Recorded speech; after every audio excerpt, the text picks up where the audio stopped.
on the Sunday service. So, it is Sunday. It is 2 p.m. Welcome to the Sunday service. We have landed. May the Sunday be with you. Today has been a terribly entertaining day. It's rather grey here in Portlaoise. I actually encountered a cloud on the way back down when I was up with Paul.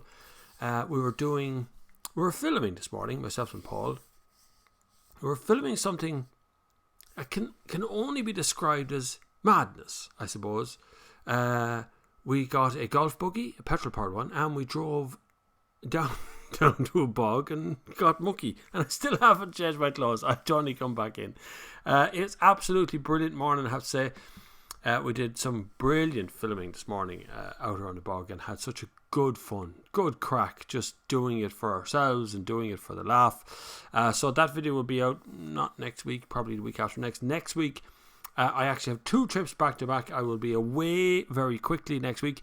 I'm going to, where am I going tomorrow? Tomorrow is Portugal with Mazda to look at the new Mazda 3. Quite excited about that. Actually, I quite like the Mazda 3. I love what Mazda is doing currently, so it's that should be really interesting to see. There's already 2 influencer types over there. When I say influencers, I don't really seem to have that many followers. But anyway, there's 2 influencers over there already, so you can see some Irish stuff on the Mazda Ireland Instagram account. And then on Thursday, I'm heading out to Spain, Barcelona. I think if you're down in Spain, drop in Barcelona. You know the usual spots we hang out to look at the new Lexus. The UX, I think it's called. It's a small off-roader thing. I know there's a plethora of them on the market. It's a real pain in the ass to have that many of them here. On your way into the building, could you please click the like button? It's always good. It attracts more viewers. Thanks very much. It'd be very good to have you here. There is already in the house the Sneam boy who has already asked the question. Andy McAfee is here and has made it off his bus. Marcus Hogan is here. Good man, Marcus. Glad to have you here. I know we're running a little bit ahead of schedule today. I just had a run-up time to let people get in as people come in as it goes along. People always complain they miss the first few minutes. The podcast is back up and running again. I will put up a new podcast every week for the next 3-4 weeks or something. So if you're not, you can get that. You can get the podcast on Podbean, which you get a link from my Twitter account. You can also get it on iTunes. You can get it on Spotify as well if you're there too. It's I hate to say hugely successful, but it is very, very successful. There's a shitload of downloads. It's great. It's absolutely brilliant. So currently the Sunday service has grown. Yesterday I got recognised again for the Sunday service itself. Lovely man stopped me dead in Aldi yesterday. Lidl or Aldi. Who were supposed to get in a Super Nintendo thing and didn't get in the end. But a lovely man stopped me yesterday and talked to me just about the Sunday service. He had no interest in talking about cars at all. It was just this show is all he wanted to talk about, and the podcast. Another man on the way out the door of that same building then attacked me because I hadn't put up a podcast in a while, and he missed his runs. He wanted to go running to it. So I'm sorry. It's only me that does all the crap you see here on this channel and the podcast and the tweets, and I don't have a manager or any of that stuff that a lot of other places have. So it's just me doing all this, and now there's Paul doing this as well. So Paul is also watching, conveniently probably from his bed. Like I say, we're out this morning hooning around the countryside of Kildare in a golf buggy, a petrol powered one. We're trying to make it go faster. We put some go faster stripes on it. We put some I have a picture. I'll show you a picture. I can't actually flash it up on the screen, but I'll show you some of you a picture at home of what we were driving this morning. Just rotate that so it's a landscape. Hello, phone. Thank you. My phone is not playing games this morning. Anyway, there we go. So there's what you can see. We're driving around in this morning, which is a golf buggy. But we welded the bull bar onto the front of it, and we painted it, and we put a pheasant on the roof, and we did all sorts of things. So it's a bit of crack this morning, but we didn't die because I'm here. Well, I didn't. I don't know where Paul is. But we had great crack flying around inside the bogs this morning. But anyway, let's flick in here, see what's happening. The Sneam boy says, does the shark fin antenna on the Seat Alteca indicate it's the latest model? Didn't they change from the back window aerial to the shark fin on the roof? So I think so, yeah.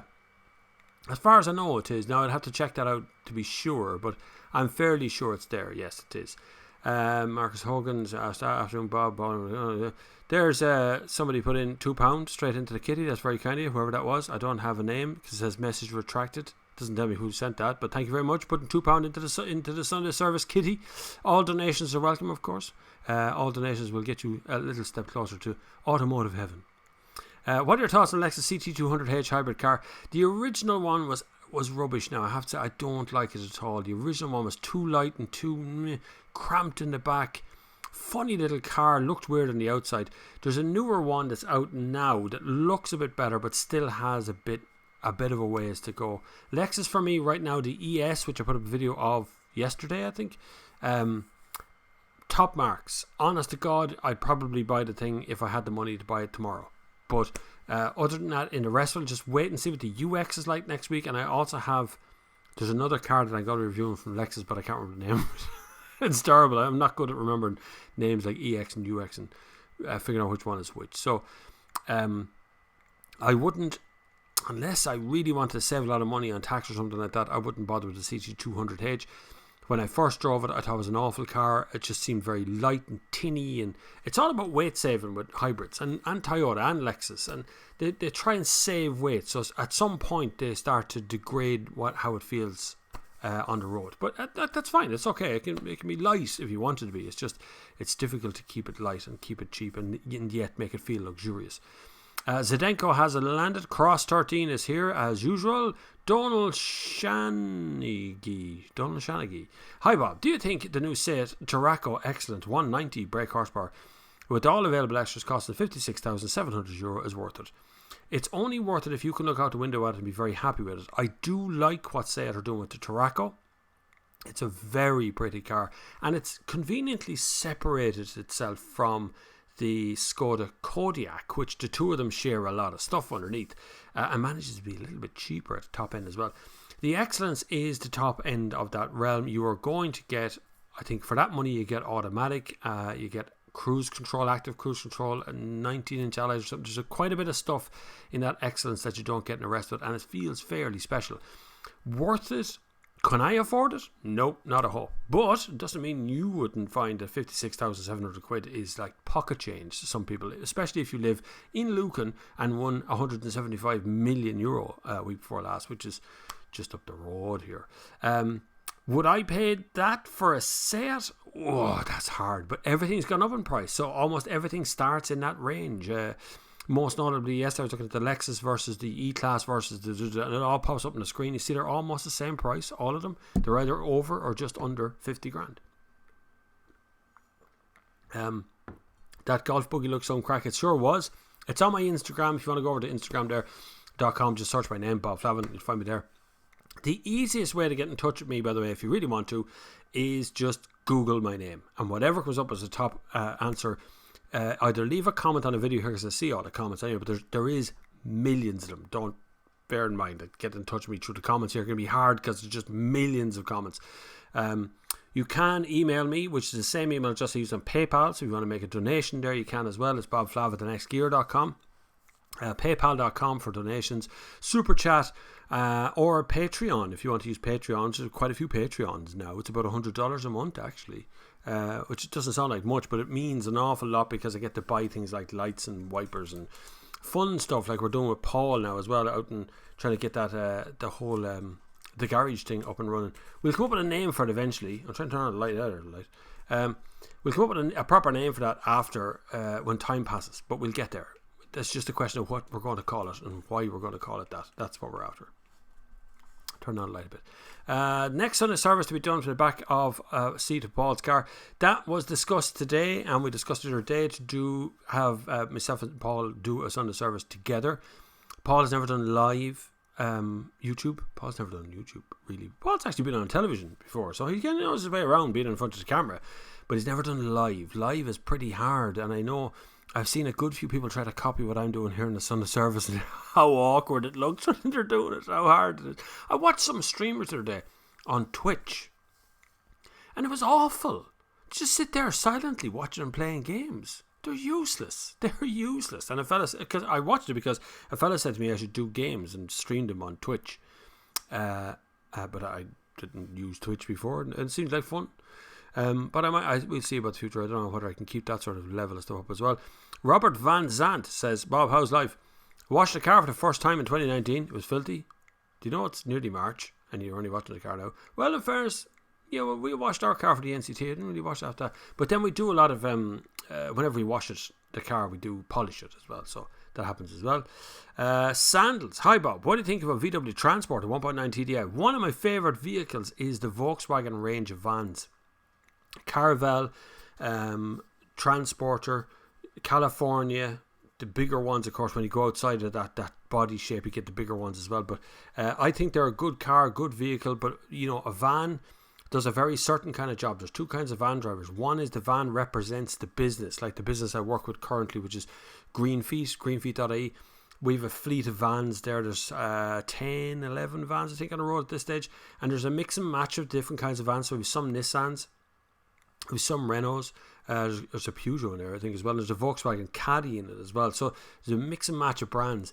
But we've made all the vans black with the same wrap, same exterior. They all look identical. So when you see the Greenfeet van, you can see the van. You don't really see what brand of van it is. The other kind of van driver is the one who just needs a white van or a coloured van to take stuff and do carpentry. They want the back of it to be fitted out in a certain way. There's no branding on the outside. That's where there's a big difference in how it feels. So maybe have a good look at why you want the van before you decide what van to buy, because sometimes a Transit will do a better representation of you, a 191 would do a better representation, or maybe an older van. Like I've seen decent 2004, 2003 Transits and Caravelles and Transporters wrapped with modern wrap, which there is a good few. There's probably someone in the comments that does wrap, to be honest with you. And you'll find that you can get a really old looking van looking gorgeous, even though it's ancient. It's fine, so you'd be surprised. But there's nothing wrong with the engine. Push rods are all good in that engine as well. It's been around for donkey's years. It's been in everything from the Jetta, the Golf, the Passat, the Transporters, the Californias. They've all had that 1.9 TDI. And then if you go sideways across the entire Volkswagen group, like Skoda, Seat, Audi, they've all used that 1.9 TDI as well. So you shouldn't have any problem with parts or any problem with engines. But just remember, vans, if you're buying second hand, have been round the block and also can be treated really harshly. So be careful with those. It does happen. Dennis Casey. Wow, Dennis, you're a very generous man. Thank you very much, Dennis. Dennis has sent a donation by PayPal. You are very, very kind. Thank you very much.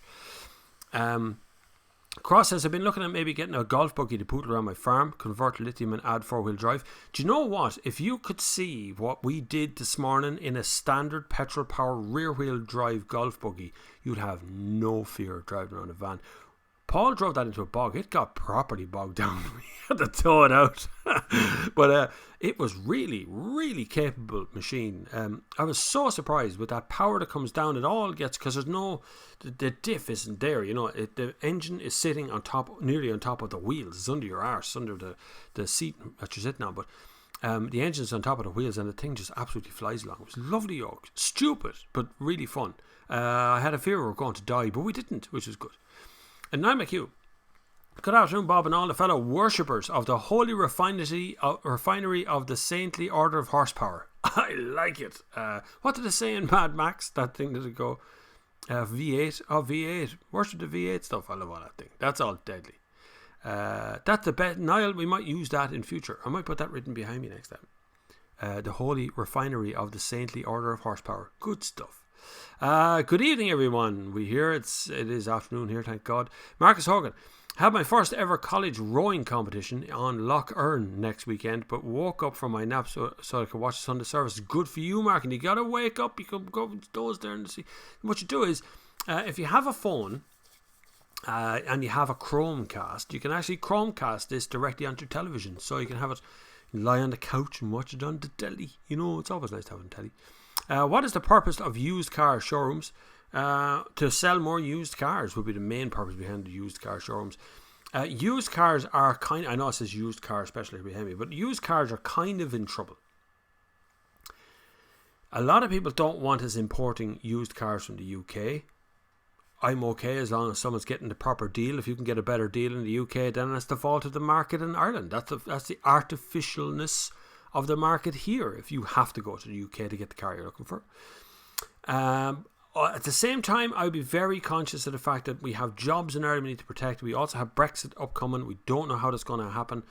If you're buying a car under warranty in the UK, who has the warranty when it actually breaks down over here and Brexit has happened and all? So there's a lot of stuff going on. But used car showrooms are supposed to be where you take a trade in, sell a newer car or another used car or whatever on that one. So that's the main behind that. Sean Smith is here. Paul McGann has joined the chat, who was actually the Paul McGann that I was with this morning, acting the Mickey with, up and down the hills and highways of Kildare town. So he has joined the chat.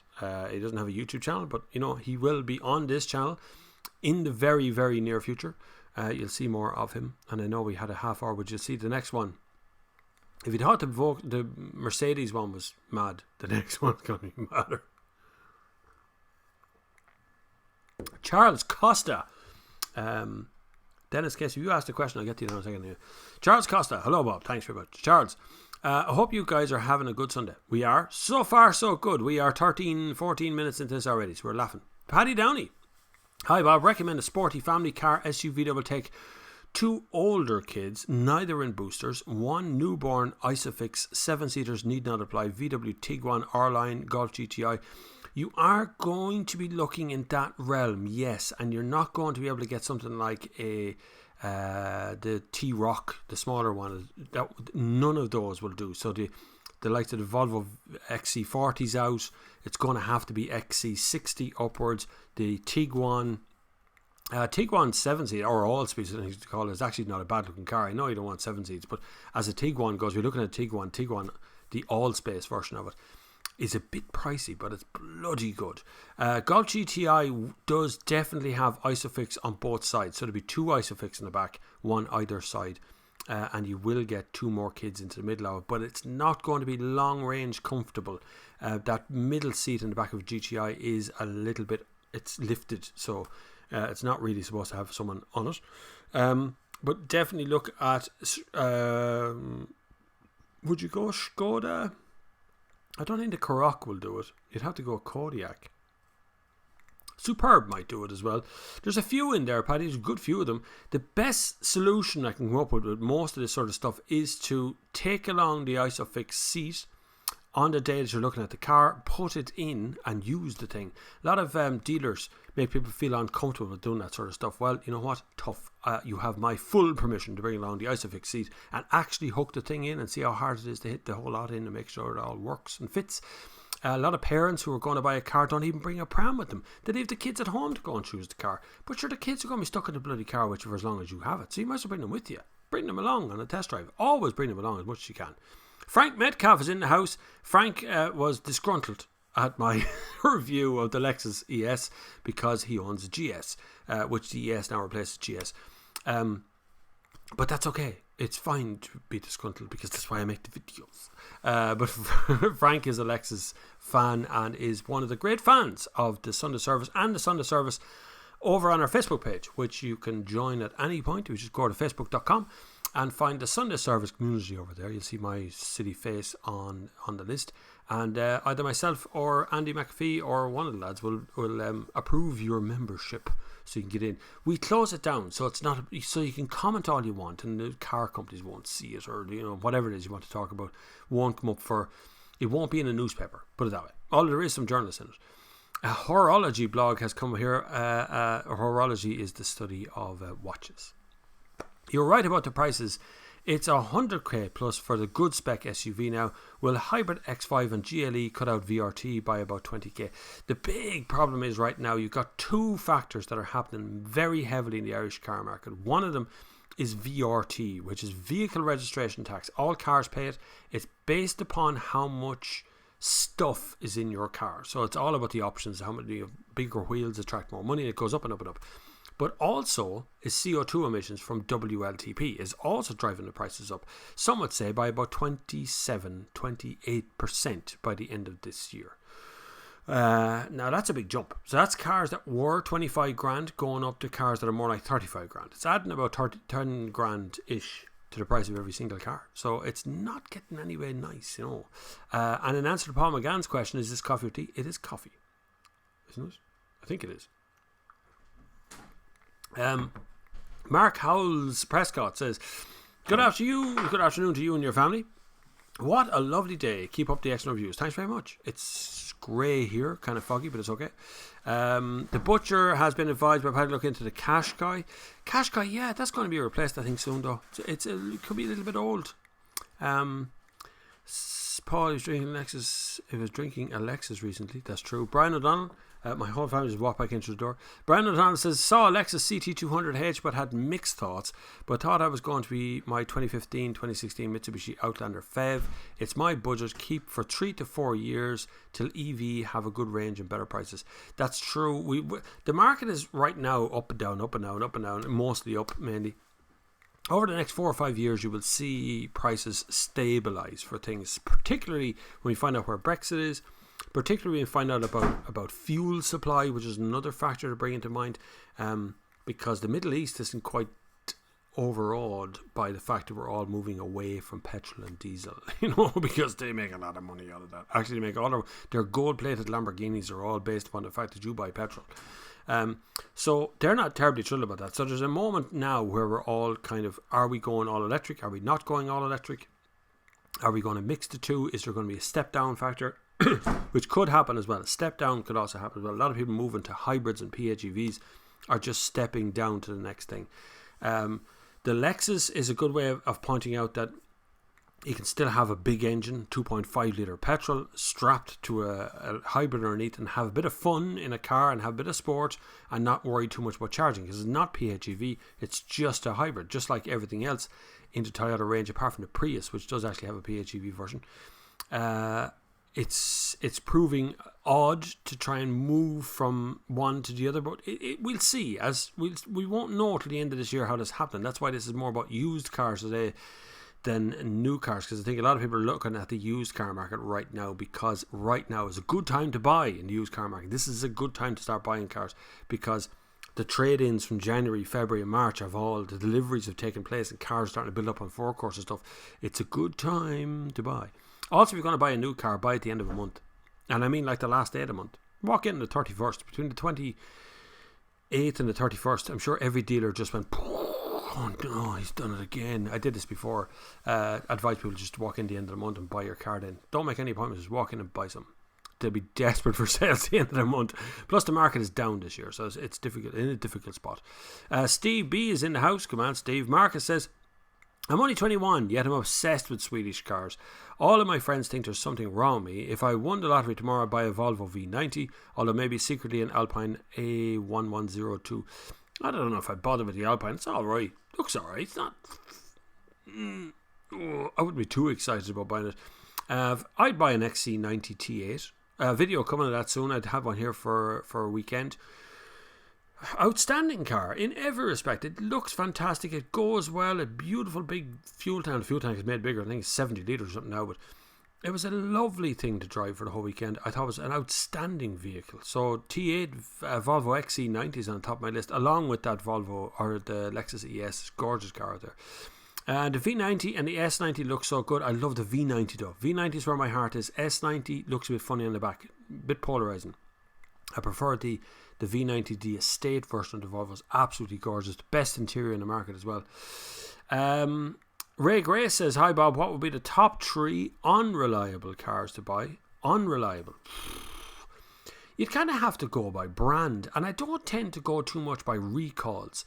Because if you actually look at recalls, a recall is when a car company has identified a problem with a car, they recall it to fix the problem and then to give it back to the customer. That's a car company being responsible. Car companies who don't do recalls, and I'm going to make a fantastical prediction for you this year. I don't think Fiat as a car company is actually going to last much longer. I think it and Lancia is going to be folded up. That's just a feeling I have, and I was talking to a couple of people as well about the same problem, and I think it's coming. And it's nothing to do with the cars being unreliable, because the cars aren't unreliable, they're actually pretty good. Alpha's the same position.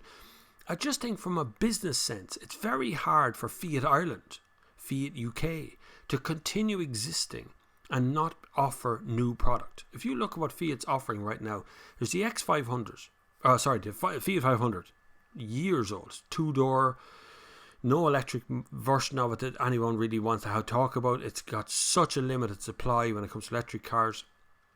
What's that other thing called? The Tipo, which I really like. Tipo Estate, a lovely little car. I really enjoyed having it here. It was a great little car. We did a great launch of that over Milan, and I ran around the roof of the original Fiat factory where the road is on the roof. There's so many stuff they could do, but it just seemed to be dying a death. And in unreliable cars right now, I'd be very hesitant to tell you to go buy a Fiat car, because I don't know where they're going to be in 5 years. They still have to warranty the car, of course. Even to go out of business, they'll have to give you a warranty, but I'm not sure they're going to be here in 5 years' time. But as unreliable go, if you want to stay away from new cars, you want to stay away from electrical problems, definitely stay away from Jaguar Land Rover, Range Rover. They're just full of electric issues. Older, now you'd have to go back a good few years, but older Citroens, older French cars in general, the problem with electrics in those cars has been around for years. Doesn't bother them anymore. There's no electrical problems that I can see now.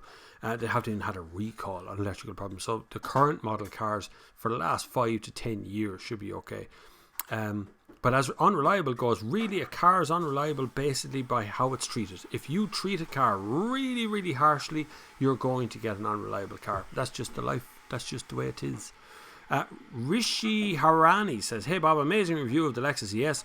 Would you recommend that over the old GS 300H? I would, yes. Very different feeling interior. The new ES really lifts the brand up closer, much closer to Mercedes, Audi, BMW. Really has lifted that interior in a big way. It's such a luxurious feel to the whole car. I cruised on a motorway coming back from Paul's place today, come back from our office today. I cruised on a motorway today at 120. It was just a gorgeous place to be. Active cruise control worked perfectly. Such a quiet ride. I'm driving it again tomorrow morning, up into Dublin again, so I'm actually looking forward to it. I hate the idea of giving the car back. I'd like to hold on a bit longer. It's good fun. Eric Rochard, a Sunday service with yourself and Paul would be well worth watching. Yes, that could be coming, alright. Now, Paul, you have to gird your loins there for that one, boy, because live shows move fast. But I think we'll be alright. We'll definitely get together and do something on that in the near future. We obviously have to get to the same location. Make sure the two of us are able to go for 2 hours without stopping. This is the hard part. Because, Paul gets tired. He's very old. He's very old now at this stage. Craig Gwynn. I got an old 03 Skoda Fabia Combi. What a great car. With the 1.9 TDI engine, so economic. It's a great car as well. Everybody laughed when Skoda did that first. But actually, older than that was a Peugeot 206, I think it was, that came in an estate version. It was way back. Hardly anyone bought it. Absolutely brilliant car. Deadly yoke. Small car, big boot. That's what you want. And the Skoda Fabia Combi did exactly the same thing. 1.9 TDI. The car could haul ass all day long. I drove a Skoda Fabia all the way back from Lisbon in Portugal. With Skoda, we drove all the way up through Portugal, across Spain, up through France, hung a left, got wine, hung a right and then a left again, got a ferry and went home to Dublin with the wine. It was great. What a great drive that was. Such fun. Marcus says, I heard that the Lexus CT200H was a poor car despite the fact that like Lexus, that he likes Lexus. Drove one recently, firm ride, dull handling, ugly looks, hesitant drivetrain, lovely interior door. The interior is good. Problem with the CT200H was it was based on the old Prius underneath. Prius was, you expect the Prius to be light and airy and kind of vague and things. It just gets on with being a decent hybrid. You just don't expect that from a CT200H. From a Lexus. So when it does it and it gets very light and it sounds like it's struggling in 120 kilometers an hour, it just doesn't feel good. I tend to stay away from those ones in general. In general though, Lexus has a decent range of cars, and now that diesel is being demonized, the brand looks very strong. It is. I don't know why diesel is being demonized. Now the problem with diesel is if you look at electric car sales, they look good in Ireland. They're not. They're about 2% of the market. It's tiny. But they look good in Ireland. They look brilliant in Norway because diesel and petrol have been taxed to death. They look okay in Holland because they are naturally the kind of people who, if they're going to buy a car, they either buy a V8 that they only drive on the weekends, and then they buy a bicycle or a camper van. That's where they put their money. So electric cars works for them. You look at Germany, electric car sales are miserable because nobody wants it. They all want diesel there because Germans cover great distance. This is what the fastest country in the world is Germany, right? They've got an autobahn. So there's no electric car can do that for them to get them from Munich to Frankfurt without stopping for a charge. They don't want to stop. They want to just drive on. So until Germany go, yeah, okay, electric cars, they're good, then we'll see a change. And that's where Audi's coming into it. That's why Audi now is going to be bringing out their electric range. And we'll see what happens then when that comes around. But right now, diesel has a long future, well beyond the 20 years, I think. At least for new cars, for the next 20 years, I think you'll be fairly safe. For the next 40 years, you'll be able to get diesel. I mean, you'll be able to get diesel at the pumps and just pump it into your car. I'm not too sure whether you have it in your car as a diesel fuel, a brand new car, I don't know. But right now, there's a lot of research going into diesel technology because petrol is higher CO2. Don't forget, you're buying a petrol right now, it's higher CO2 than diesel. Always has been. Keep in mind, the Lexus CT is an old car, old design, thing is 10 years old now. It'd be about that. I think about 8 or 9 years ago I drove one home. Can't remember. Yeah, CT200H is very old design, but even Autocar checked after left a fairly scathing review of the car's appalling chassis setup. I'm not surprised. I know the lads from Autocar. I know the kind of reviews they do. Brian O'Donnell herself doesn't like Lexus because of the maintenance costs over time. Maintenance cost on a Lexus. Lexus doesn't just got the play. Nothing goes wrong. Did you not see Smoking Tire the other day when he said he had a Lexus? What do you have? A GS 300 was it? Anyway, whatever he has. He's done 1 million miles in it. 1 million. It's horrible colour. It's a beige thing with white top. But Lexus doesn't break down. Just keeps going forever, as far as I know. Might do. Some reviews say the Lexus CT200 has poor power for 1.8 in a hard ride. That is because it comes from a Prius underneath. It is not poor power, but it has that CVT grinding sound that comes on when you put your foot down. That Lexus outside the door doesn't. If you could get the 3-litre V6 that they had in the US, that'd be good. Zelenko says, hi Bob, did you drive the Peugeot 508? Is it good? 508 is very good. Really comfortable. They've done this clever thing with the seat at the bottom where it extends upwards. It tilts. So if your legs are here sitting across the seat tilts up like this and meets you underneath. Such a comfortable car to drive. Myself and the lovely Philip Nolan, who comments here from time to time and supports the show monetarily in ways too. But we drove it back. We drove from here to Cork and back again, and it was absolutely outstanding ride of a thing. It's going to be gorgeous. I think it's a real contender for Irish Car of the Year. Surprisingly, the Rifter actually gave me a bit of a shock as well. Really clever car. The 7-seat version that's actually really, really nice. Not sure about the centre console. It's a bit broad and wide and kind of blank. So it still has that van feel about it, but it's actually really clever car as a family vehicle. But the 508's extraordinarily good. Zadringo says, do you expect more companies to leave Britain after Honda closes factory? Of course they will. Anything that was supporting Honda, if you imagine, you see 3,500 people who directly work for that factory in the Honda factory paid by Honda. But all of those skilled employees all supported small businesses around the factory and downstream from the factory. So what the factory supplied was money to other things. So those employees, they go to the local supermarket, they go to the local petrol station, they go to the local cinemas, they go and they spend their money doing other things. When you take those 3,500 wages away, you're left with people who don't spend a lot of money. And that means those little businesses around the edge all start to close their doors because all the take-ins are down. So, but if you take it on a broader scale, you've got companies that are supported very heavily. I mean, right now, I would imagine Toyota UK is looking at their feet going, do we really need to be in the UK anymore? That's why Honda's moved, because it's much easier for them to do business directly with Europe from Japan. Toyota's also a Japanese company, and I know Scott Brownlee and all the guys from the PR marketing team and stuff from Toyota, so they're keeping clammy shut about the whole thing. But that doesn't mean for a second that they're not really looking around going, do we need to be here anymore?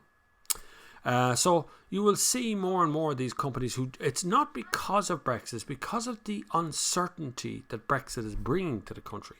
It's because they don't know what's going to happen. They still don't know what a deal is, and they still don't know where that deal is going to come from. So that causes an awful lot of uncertainty. When uncertainty's there and you can't commercially make it move forward, you're in trouble straight away.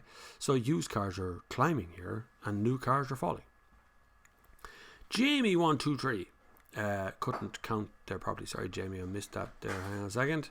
Scrolling back up, I am that far back already. Right. Hi, Bob. What do you think about being able to drive a tractor with 30 tons plus at 16 on your own, but can't drive something like a VW 1 litre up till 18? You see, the problem is it comes under different laws. Generally, tractor licenses are given out based upon the fact that the tractor will be in a field. People are thick who give out the licenses. You see, most people who give licenses for tractors are not farmers. They're only guided by what farmers do. Now, the difference is a tractor can only go so fast, and a little 1 litre VW up can do 100 miles an hour. So, and you're much more likely to try and be sporty with a 1 litre VW up, and less likely to try and tractor race with a tractor. So, there is an element of what you need to do and what you can't, what you don't need to do. But when it comes to tractor licenses, it is a bit thick. We should be teaching driving in schools. I think a driving instructor course should begin at 14 years old in secondary school as actually part of the curriculum. It could be the last class on a Friday afternoon. We just need to set up a central location where you can bring cars that is not on the public highway but is set up to be like the public highway, so you can teach people how you actually drive cars from 14 years old, particularly about 14, I think.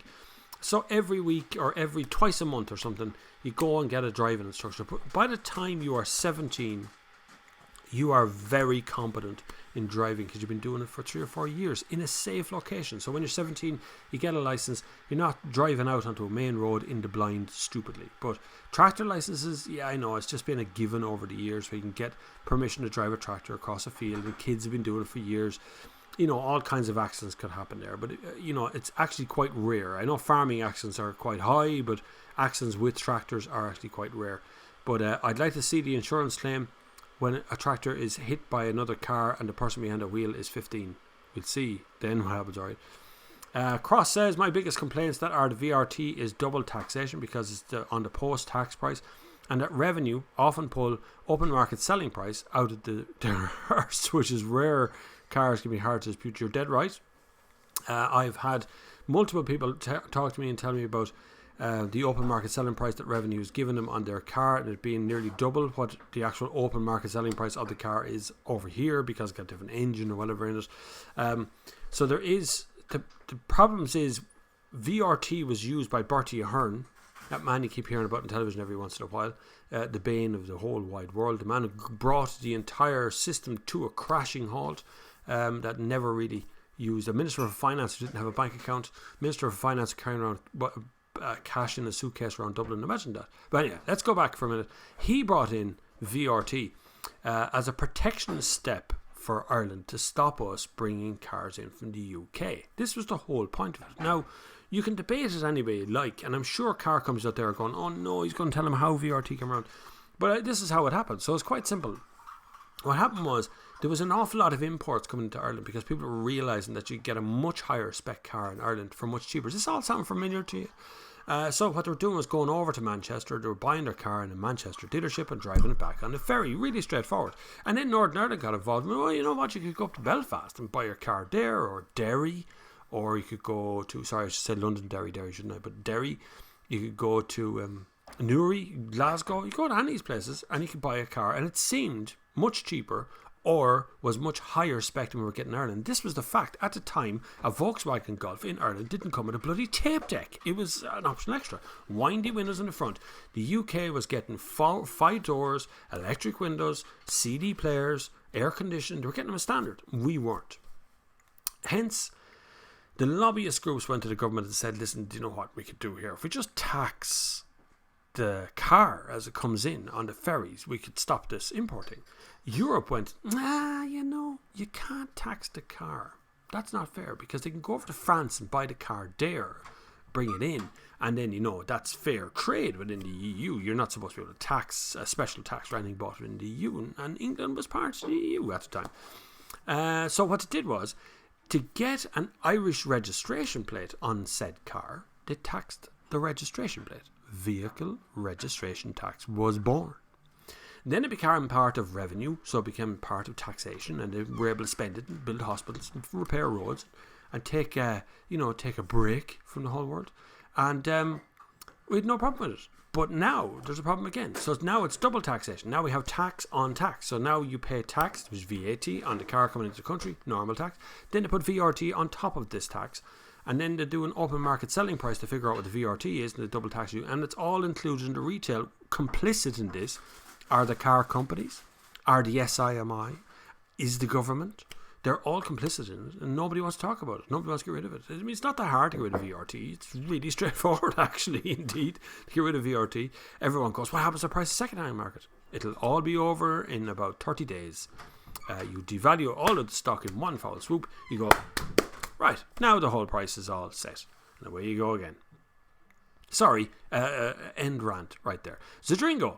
What do you think about the new Corolla but with the 1.2 litre turbo petrol instead of hybrid? Go with the hybrid one.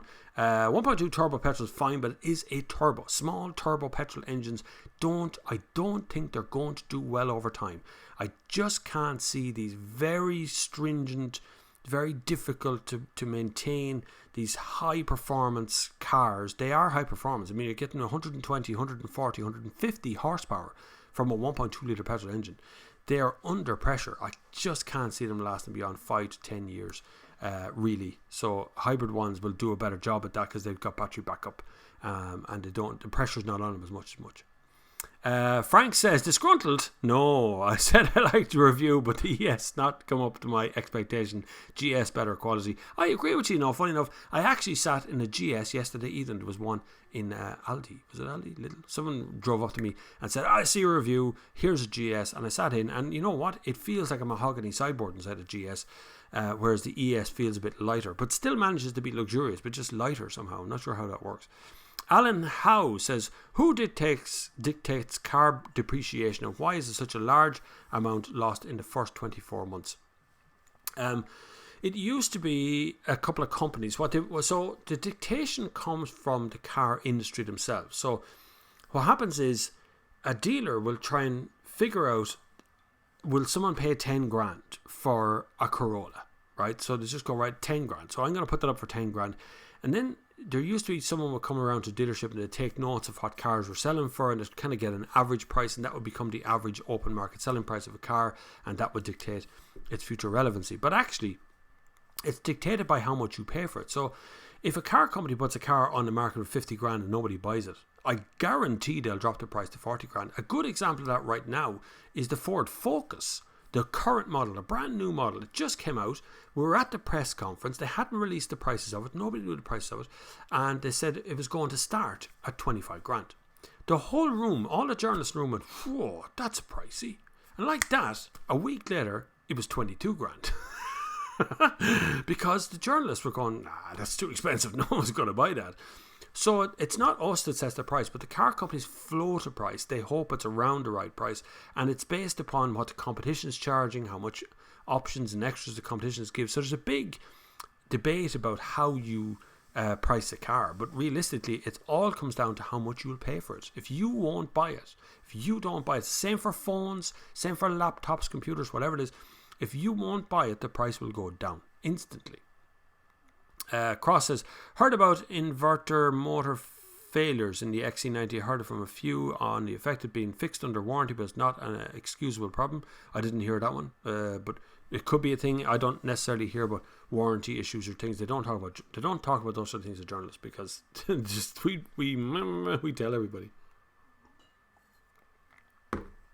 Anyway, I like the funny, as you described it, the rear end of the S90. It's a bit weird, right?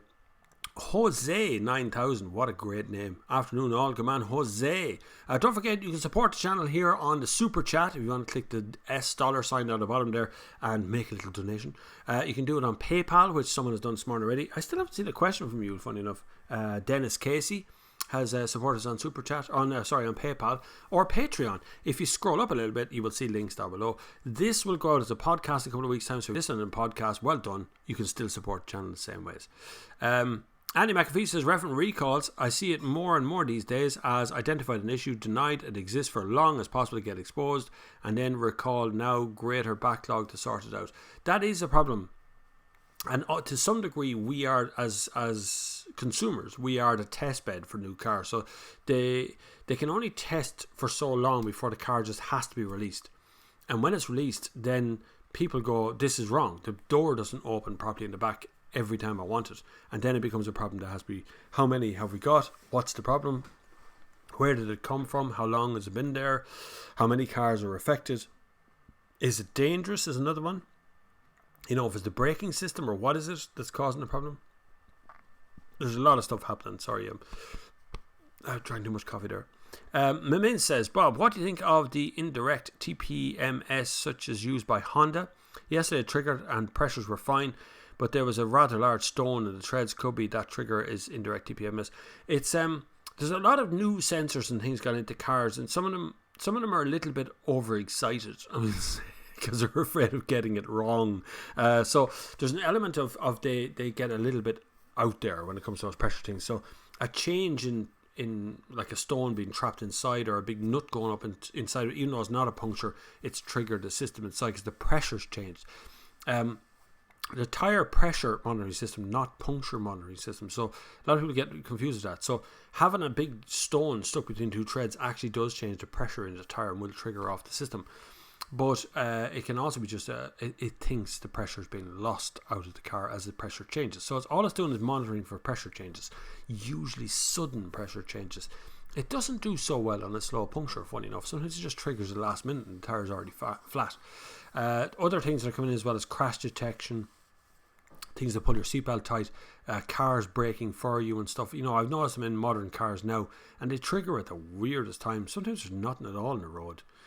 That happened with the Peugeot 508 on the way up from Cork, actually. It's suddenly the active cruise control behaved as if there was a car in front of me. There wasn't. It was slowing down to like 100 kilometers an hour.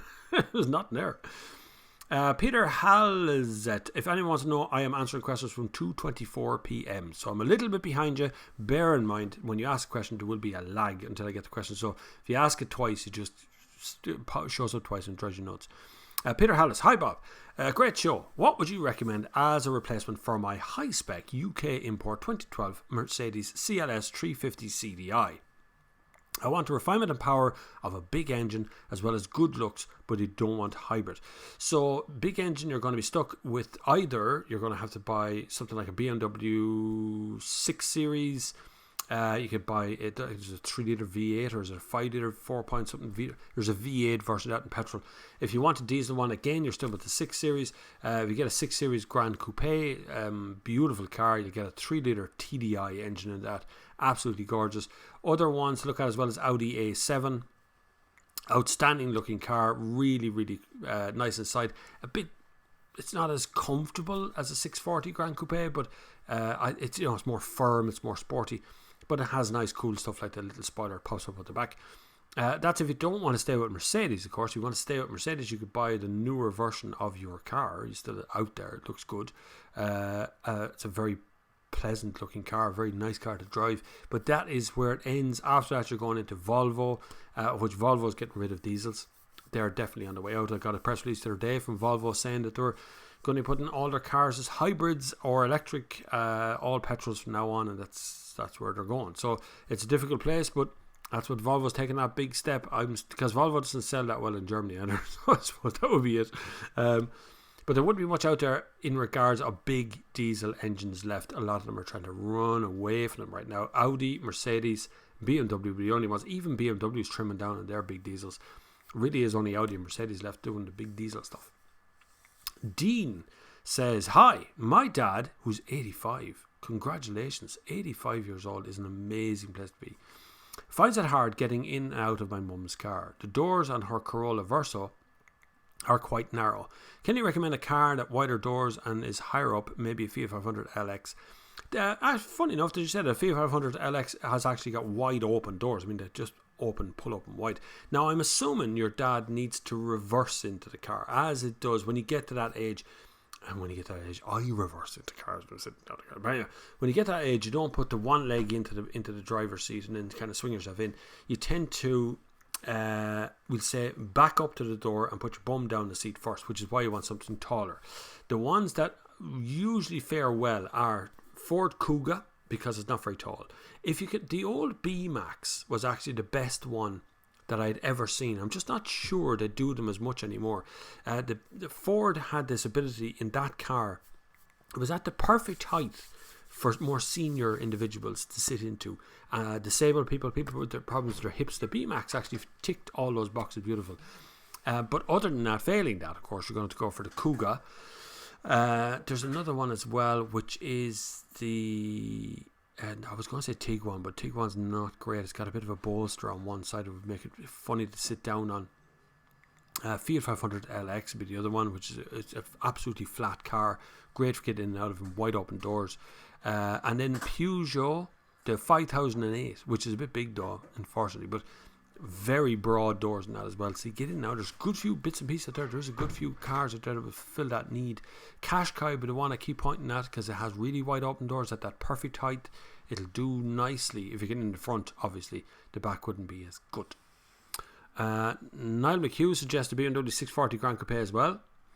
As I'm getting hybrid of summer, says Brian, prices for a charging point at home are mad money depending on who you call. First, you have to buy a hybrid before you buy and apply for a grant charger.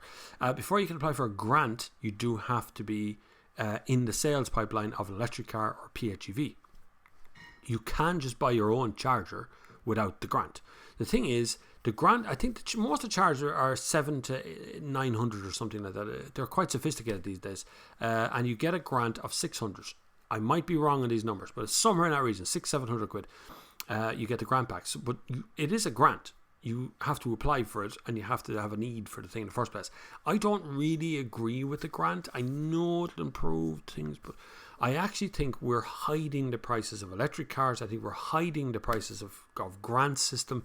It's not clear. I was shot down the other day when I said we should be quoting the prices of the car at full price and then showing minus the grants that get you the price, because taxpayers are paying the bloody grants for us all to go electric. We shouldn't be doing that. We should be showing the real price of it. I don't mind paying the grants. Grants are fine. That's okay. But I just think we should be showing all the details.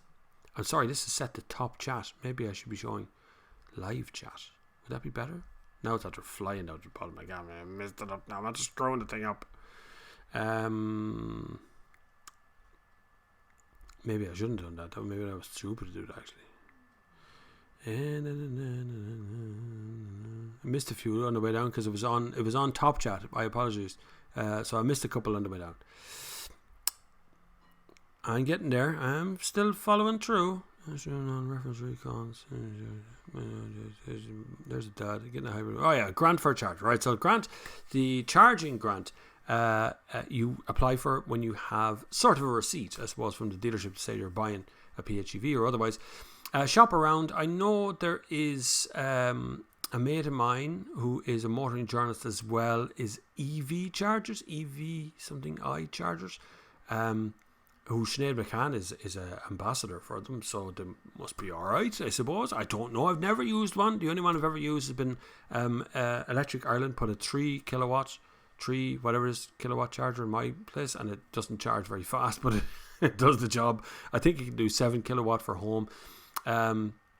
Dave Humphreys has currently got a Tesla on test. He's on his Instagram, and he's charging from his 3-pin socket because he doesn't have a charger at all, I don't think. So there's a lot of different ways to charge. I think charging at home is the right way to do. I think at the moment the problem is that the charger technology is moving on. We have apps, we have electric this, we have electric that, we have readouts on the screen and stuff. There's an awful lot of that moving on. So you pay 800 quid this year, and in 3 years time it's not good enough to pay another 800 quid to buy a new one. So just be aware of that. Buy something that has a bit of a backup to it. Ask Electric Ireland, ask the lads who are doing the EV section of that Electric Ireland which one is the right one to buy. Eric Watford, is there a noticeable difference in refinement in the ES versus the usual suspect 5 Series, etc.? Drivetrain sounds noisy. No, you don't notice the drivetrain when you're in the car. That was just because the door was open. I can hear the thing doing what it's doing. There isn't, no, on the drive, if you couldn't see what you were driving, you wouldn't know what you were driving between the E-Class, 5 Series, Audi A6. You really probably wouldn't notice. The only difference in refinement really comes from how it's put together in the electronics. So the electronics isn't great in Lexus. They're fiddly. They don't do Apple CarPlay. There's a few now. They don't do Apple CarPlay because of privacy. It's not because they can't. It's because of privacy. Because for a car company to use Apple CarPlay, the car company has to sign over all rights to any privacy of that car. So Apple begin to track that car when it's plugged in. Just bear that in mind. So does Google. Google tries to send you bloody ads through their system. So there is an element of that, but it's not because they can't do it because they don't do the privacy thing, so they just keep it their own system. Toyota's the same. They don't do Apple CarPlay as of yet. But at the same time, the refinement wise, you won't really notice the difference. You want to really study hard. Now you will obviously badge snobbery, but when Audi has the best integrated system. Mercedes are pretty good. BMW is pretty good. Volvo's got a very fiddly system. It's okay. A lot of touchscreen stuff going on.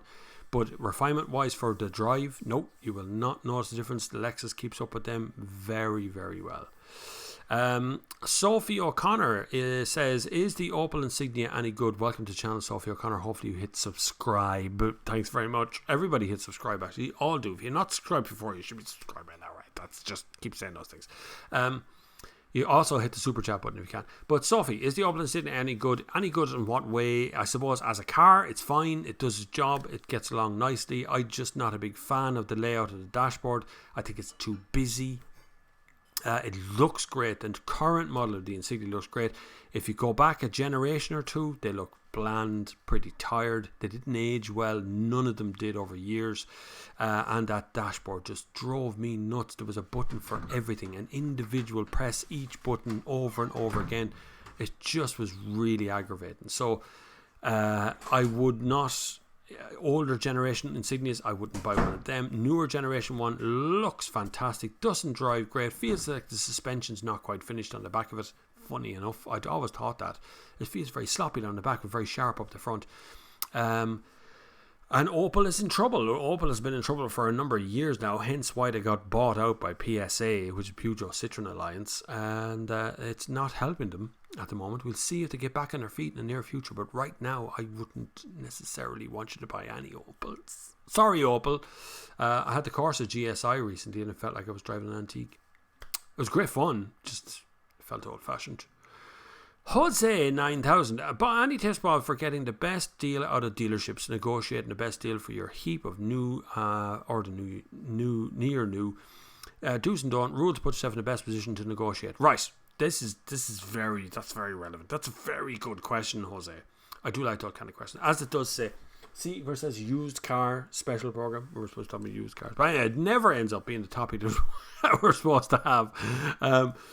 So when you go to a used car dealership, if you have a used car and you're trading for another used car, you just take that situation first. That actually opens up an ability for the dealership to do better deals. Now that's just the way it is. I'm sorry. When you're buying a brand new car, they're very restricted. They're being told by the manufacturer what they can and can't discount, what sort of deal they can do and how they can do it. So it can actually be tougher to negotiate for a new car than it can be to negotiate for a used car. So the dealer knows how much he paid for the used car, and he also knows the wonderful world of the washout. Sorry, dealerships, I'm going to give away more insider secrets here. A dealership washout is how much of trade-in value has been carried forward on each of the cars. Some dealers wash out every fifth trade. So every time a car is traded in, for the next 5 trades, the washout, the profit of the car moves into the next car. And in actual fact, the 5th car in the deal might actually be sold at such a profit that it gets washed out among 5 or 6 people. But assuming none of that is relevant to you when you're driving in. So I suppose I like I have my eye on a 2015 Toyota Corolla, and I own a 2010 Toyota Corolla, and I fancy just changing one to the other. The trick here is the cost to change. Only talk about how much money you're going to have to pay to get out of your car and into that car. I don't care what the retail price is of the car you're selling me, and I don't care what the prices you're giving me for that car. I am only interested in the difference between my car and your car. So if that cost to change is $5,000, that's the number you negotiate over. Nothing else. Don't worry about anything else. Worry about getting that down to $4,500. Worry about getting some freebies. Give me a 2-year warranty. Give me mats on the floor, alloy wheels. Give me whatever it is you're after, but don't ever veer off that number that you got in the first place. Only talk about the words cost to change. That's all that really matters, because in the end of it, that's all you're going to pay. So if the cost of change is $5,000, Deadly. Get that down to 4.5 grand. You've saved yourself €500. The deal is done. I don't care if you gave me €54,000 for that one and that cost me €59,000 over there. That's irrelevant. The difference between the two is all I really want to know. That's the best place to negotiate. The second best place to negotiate is the fact that you are the buyer. It is, if you turn on your heel and walk out through the door, the deal is ended. There is no more deal. They get nothing. You don't get a car, but you've already got a car. You're not in a hurry. Don't be rushed into it. Don't be pressured into it. Don't be worrying about the dealership and whether his mortgage can be paid. That's irrelevant to you. All you want to do is get the best deal on the cost for change. So once you've got the best deal and you got the best car and you got your nice little 1 year, 12-month warranty, and on a word on warranty, a warranty is only worth the paper it's written on. Writing engine and gearbox on the back of a piece of paper and hand it to you, that's not worth nothing. Nothing. That's absolutely irrelevant to you, right? On the sales sheet, there is a space for other facts and details. You get the dealer, the person giving you the car, to write down exactly what is warranted in this car. Engine, gearbox, wheels, tires, brakes, whatever it is that they're after negotiating with you, you write down all of that detail and you get them to sign it. And that is the only way it works. No, don't think about it. Sure, come back to me in a couple of years. It'll be grand, it'll be fine. I'll look after that car for you. Means zero, right? Zero. Chances are that guy won't be working dealership when you come back anyway. They swap around from dealer to dealer the whole time. I think Downey's has lost one of their main sales guys out to a new Citroen dealer out the road who's part of the Honda Honda here in Port Legionnaire. I've seen the dealership out there, so they move around all the time. But the most important part is, what's your budget? And then work out the cost of change from your car to their car. Don't look at CarZone or CarWow or any of these things to find out the price of cars. The price is what you're going to pay for it. If you're not getting the deal you want, if he says the cost of change is 5 grand and won't move off to 5 grand, up you get out. Get out, you'll find another car, don't worry about it. If needs be, import the car yourself, whatever has to be done, just get the deal you want, because I'm on the side of consumers. At the same time, dealers have massive overheads and they're not out to steal you. They're not. They're out to make money. All businesses are, right? Every business in the country wants to make money. It's the only way you keep the doors open. But at the same time, they're not out to do you a bad deal. They want you to be coming to them for the next 5-6 years. That's really what they want to do. They want you to come in and buy that car and then come in 2 years later, buy another car 3 years later, and so on. They actually want you to repeat customers. So most of them are not out to steal money from you in the first place. We'll have more on that now. For the next hour, we'll do more of that. How to do deals in dealerships. Cross 13 says Norway took off VAT and their VRT equivalent off EVs for a long time. The e-Golf has been €100 or so cheaper. Tesla Model S has usually been cheaper than a BMW 520 diesel, toll free and bus lane access. E-Golf cheaper than the cheapest petrol Golf. Yeah, that's right. So that's how Norway pushed the price of, or pushed electrics so heavily in their own country. They did such a great job. I mean, their electric market is far higher proportionally than the rest of Europe. So what they did was they took off all the taxes off electric cars, but they also kind of subtly upped the tax on petrols and diesels, and including petrol and diesel at the pump as well, making it a little bit more expensive to buy petrol and diesel in the first place, which put the whole thing in a different position. Bloody hell, there's 100 of you watching right now. I always forget to look at the number every once in a while. Thank you all for coming here. Hopefully you've all clicked the like button and click the subscribe button, particularly if it's your first time here. The man with the unpronounceable name from Greece says Lexus, as part of a Toyota Hellas, has only one official selling point dealership in Athens in Greece, in a location recently. So they're very special cars like Subaru. Yeah, well, Subaru, I don't know if Subaru, has Subaru got any dealers left in Ireland? I don't know, but Subaru is, there's a renegotiation that's after happening between Citroen and Subaru in this country, because they're now owned by a parent company, which is a UK company, owned the two of them. So there's a little rejiggering going on now in Subaru, and suddenly Subaru was sending me press releases, which up until this very moment they didn't. I was never on the press release system. I've never had a Subaru on test. That'll tell you.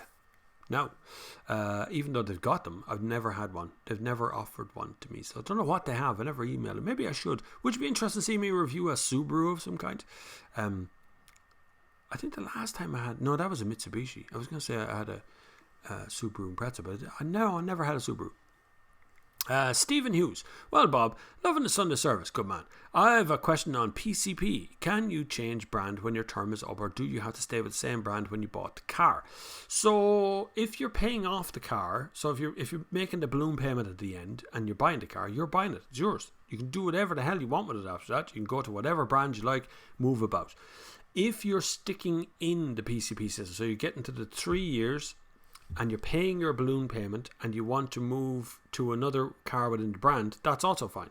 But that's the only two ways you can move around on PCP. The balloon payment at the end will always be a balloon payment at the end. That doesn't just evaporate because you're going to buy a new car. So a PCP is a balloon payment up front. Balloon payment is not a word they all like me using, but that's what it essentially means. A deposit up front. You pay finance for 3 years. And then at the end of 3 years, you have 3 choices. You hand the car back at no extra cost. That's if it all agrees and you kept the car in good condition.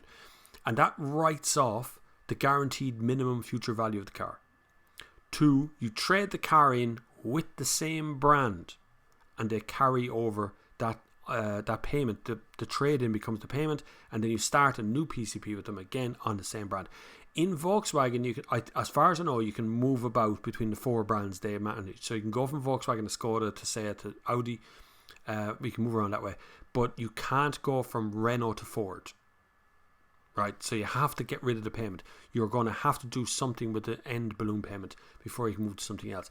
Now, at the same time, if you're doing your proper PCP system, at the end of the 3 years, you will have your money saved up. You'll be ready to pay it off, and the car will be yours anyway. And that'll be the end of the PCP. You keep your nice little nest egg for yourself. The car becomes yours. You can trade it in anywhere you want. But it's all down to the guaranteed minimum future value. PCP is most certainly not for everybody. I promise you, it will sting you in the ass if you get it wrong. And it's multiple times that has come very close for people to ruining their financial history. Just be aware that this will kill you. It's a financial agreement. Whether they dress it up as being, well, Volkswagen Bank is lovely, well, Renault Bank is lovely, or whatever, right? However they dress it up, it's fine. If you understand what you're doing, PCP is brilliant. It's a brilliant system, particularly if you don't have a lot of money, particularly if you're only starting out as a new driver or whatever. PCP is deadly. Gets you into the system, gets you moving. Easy access to some banks are fairly easy access, and you know you're in the group. It works for the consumer, it works for the dealership, it works for the car company. But unless you understand the ins and outs of what can go wrong, unless you're absolutely secure in your employment for the next 5 years, don't. You can, by the way, that last balloon, you can refinance that and make that as payments. So you can do that through a credit union, through a bank, whatever. So that last finance payment can actually be refinanced. But it's still coming like a freight train. After 3 years, it's going to hit between the two eyes. The new Corolla seems much better than the current Auris. I won't say much better. I haven't driven it to know whether it's actually much better or not. But and I actually had a conflict of I was supposed to pick up a RAV4 tomorrow, but I can't do it, so I'm not going to get the RAV4 now till like June or something. Some dealers, like Joe Duffy, have other brand dealerships that will allow moving like that. I think PCP makes no sense for the majority of people. Usually, I don't think it does either, to be honest with you. But it's if you have to, you can. You'd have to check with each individual dealership. You might find that someone like Sheehy Motors or Joe Duffy or Colin Quinn or someone like that who has multiple dealerships will allow you to move within the brands, possibly. But that would be probably down to whether you got the finance through BMW or you got the finance through Renault Bank or through Volkswagen Bank or whatever way. However you got it there, you'd have to move that along with you. So it would very much depend on the bank as well. That'd be part of it. Declan McCarville. I have a 2016 IS 300H. Love it. It took getting used to, but still some miles are done. Can't find anything to tempt me out of it. I have been looking. I know, and that's the problem. You see, they're gone as well. The IS 300H is all. The whole system of Lexus is being replaced at the moment, and I don't know if the future of all of those cars. But it is a lovely car, and I've found multiple people who own a Lexus stay in Lexus. When they bought one, they stick with it and they don't ever change again. So it's a bit weird. But congratulations on getting a good car. 2016 IS300H is a good car. John says, Brexit is such a screw up, I can't get my chef brown sauce in the local shops. As I said, the suppliers can't get it in the moment in the UK. I know. Who knows where it's all going to land. I guarantee your government is leading you down a route that's just not going to end well for the ordinary people in the UK. I really do feel sad. For the rich and wealthy, they're untouchable. They're fine. They're absolutely fine. They're so well insulated and cushioned from all these changes and manoeuvres that it makes me very sad that ordinary people don't really understand. And they're being led by people like the Sun and the Star and the tabloids, all leading them down a route that says, oh, Brexit is the best thing. England will be independent again. And yeah, that doesn't really make a whole lot of sense when nobody has any work, there's no jobs, there's no imports. I wouldn't be worried about food shortages. No one's going to let a country starve. No European authority is going to let a country starve. But your government, the people who lead you, you listen to the House of Commons, you sit down and listen to them talking to one another. They have about as much respect as the dude that I have for my big thumb. They don't care. They don't care about ordinary people. They just jeer and laugh and joke because they're all multi-millionaires from very old money. And I mean, no matter what happens to them, they're set for life. They've got investments. That Mogg guy, he moved his banking system from England to Ireland. Of course he did. He's got a bloody banking system. Jacob Rees-Mogg. These people are just... you've got the wrong people leading you in that country. Honest to God. We have the wrong ones here too, but we know we have the wrong ones. You guys seem to put so much faith in what they can do. Andy McAfee says, my Mark 1 Octavia Ambiente, what a great name, is a parallel Irish import from the closing days of it, working out cheaper that way into the UK. Compared to exact model, UK spec lacks RCL, AC and rear wiper. Yeah, you see, that's what happened here as well. We used to look at UK and go, wow. We used to look at things like Top Gear and go, look at the spec of the car that lad is talking about. It has electric windows. And Ireland suddenly went, oh my God, I had to import all my cars from Ireland. I remember England went through the same thing. You used to be able to go over to Amsterdam and buy left-hand drive cars in Amsterdam and bring them straight back to England. So it happened there too, but there was some change of heart there because England is one of the biggest car markets in the whole wide world, or it used to be, not anymore maybe. In Greece, we have the ETT, the special registration fee plus the VAT, which is 24%. So you can imagine some cars, especially the more expensive ones, are a lot more expensive here. Yeah, that's the same for us. We have VRT, but we just do nothing about it. We don't protest. We don't do anything. I don't know. We still buy cars. If you all stop buying cars, everybody pays attention. Money is king of these things. We don't realise it. We all walk around every day going tap, tap, tap on various things. We don't really think about what we're doing. If you move your money, everything stops. Honest to God, you don't buy something, people just stop selling it. My dad owns a Mark 1 2000 Octavia 1.6 GLX, great car, elegant, and AC is totally needed in Greece, but has his fair share of problems.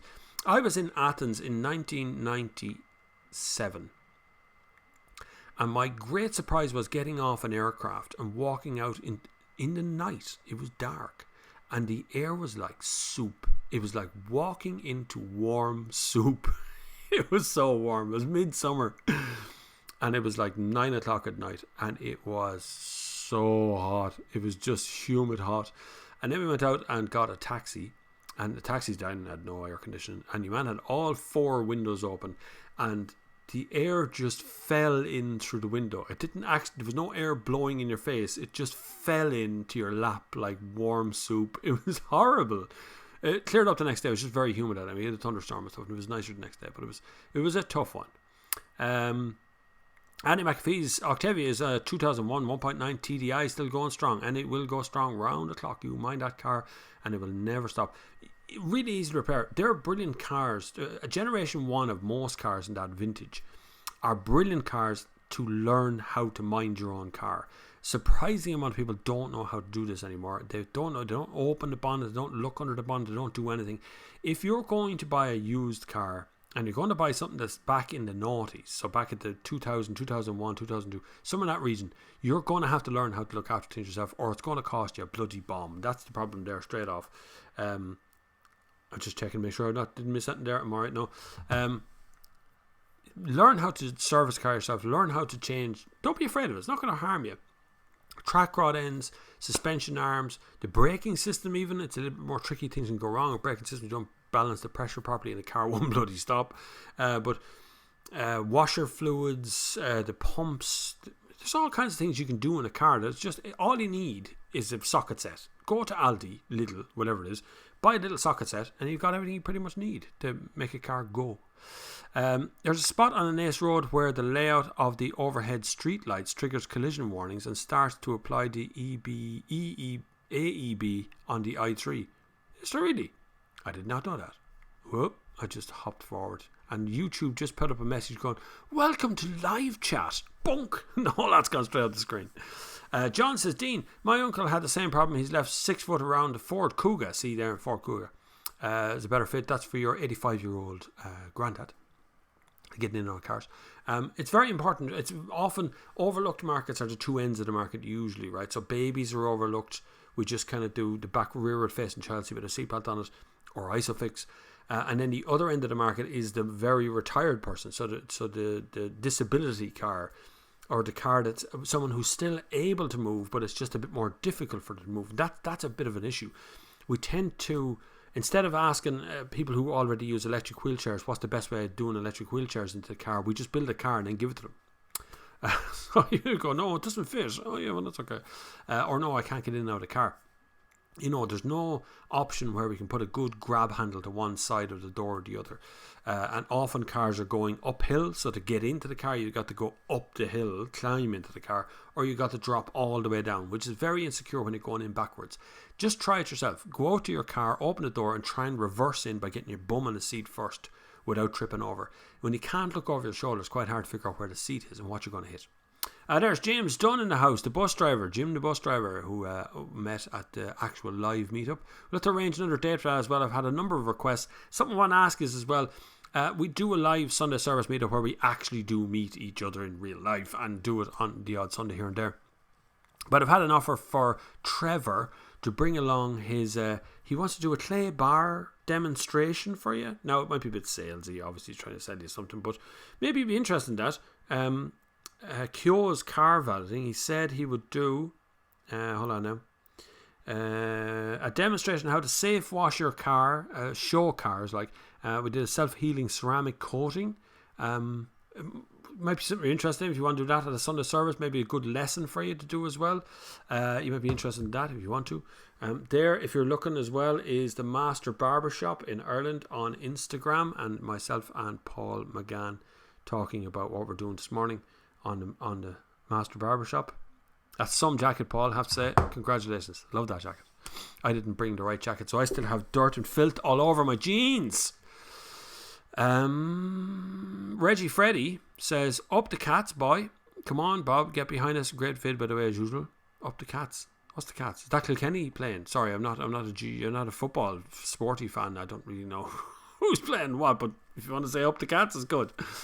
New base Focus 1 litre EcoBoost 125 horsepower manual. Trend is 19,000 in Europe, but 14,380 before all the taxes. Yeah, if you got, you know, the greatest eye opener I ever had was to go to Spain. When you're coming out of Barcelona airport, there's a Seat dealership just over to one side, and they've got the prices of their on a billboard of their Seats. And it's when you look at them and go, oh my God, it's 16.5 grand, it's 25 grand in Ireland. And you kind of go, why are we paying so much? Why don't we just try to say it, Spain, buy the car and drive it back? Because VRT, that's why. There's an answer for Brian O'Donnell on a charge point. 300 to 400 euro. Any electrician can fit it. Same work as outdoor socket. Some people are making a business out of charge point being exotic to some. That is true. There is a lot of electric charge point guys trying to turn them into businesses now. Really just need an electrician to hook them up. And the same happened here. It wasn't a guy from Electric Ireland that hooked up my charge point. They sent a qualified electrician with the stuff to do it. It was done some years ago now, I have to say. Renault Ireland actually did it at a time when they launched their electric Fluence, the EV. So they most of the journalists at that time who were operating got a charge point put in from that. It was fully free at the time. The ESB was actually had 1,500 charge points to give out. That's long since gone now. But all you really want from a charge point, I would say mine's 3.3 kilowatt or something. 7 kilowatt would be much more useful. I had the Hyundai Kona here, and it was going to take the whole night and most of the next morning to charge because big battery, long charge times. But if I had a 7 kilowatt charger, I think it would have been a lot more beneficial to me. I think 7 kilowatts is more than enough.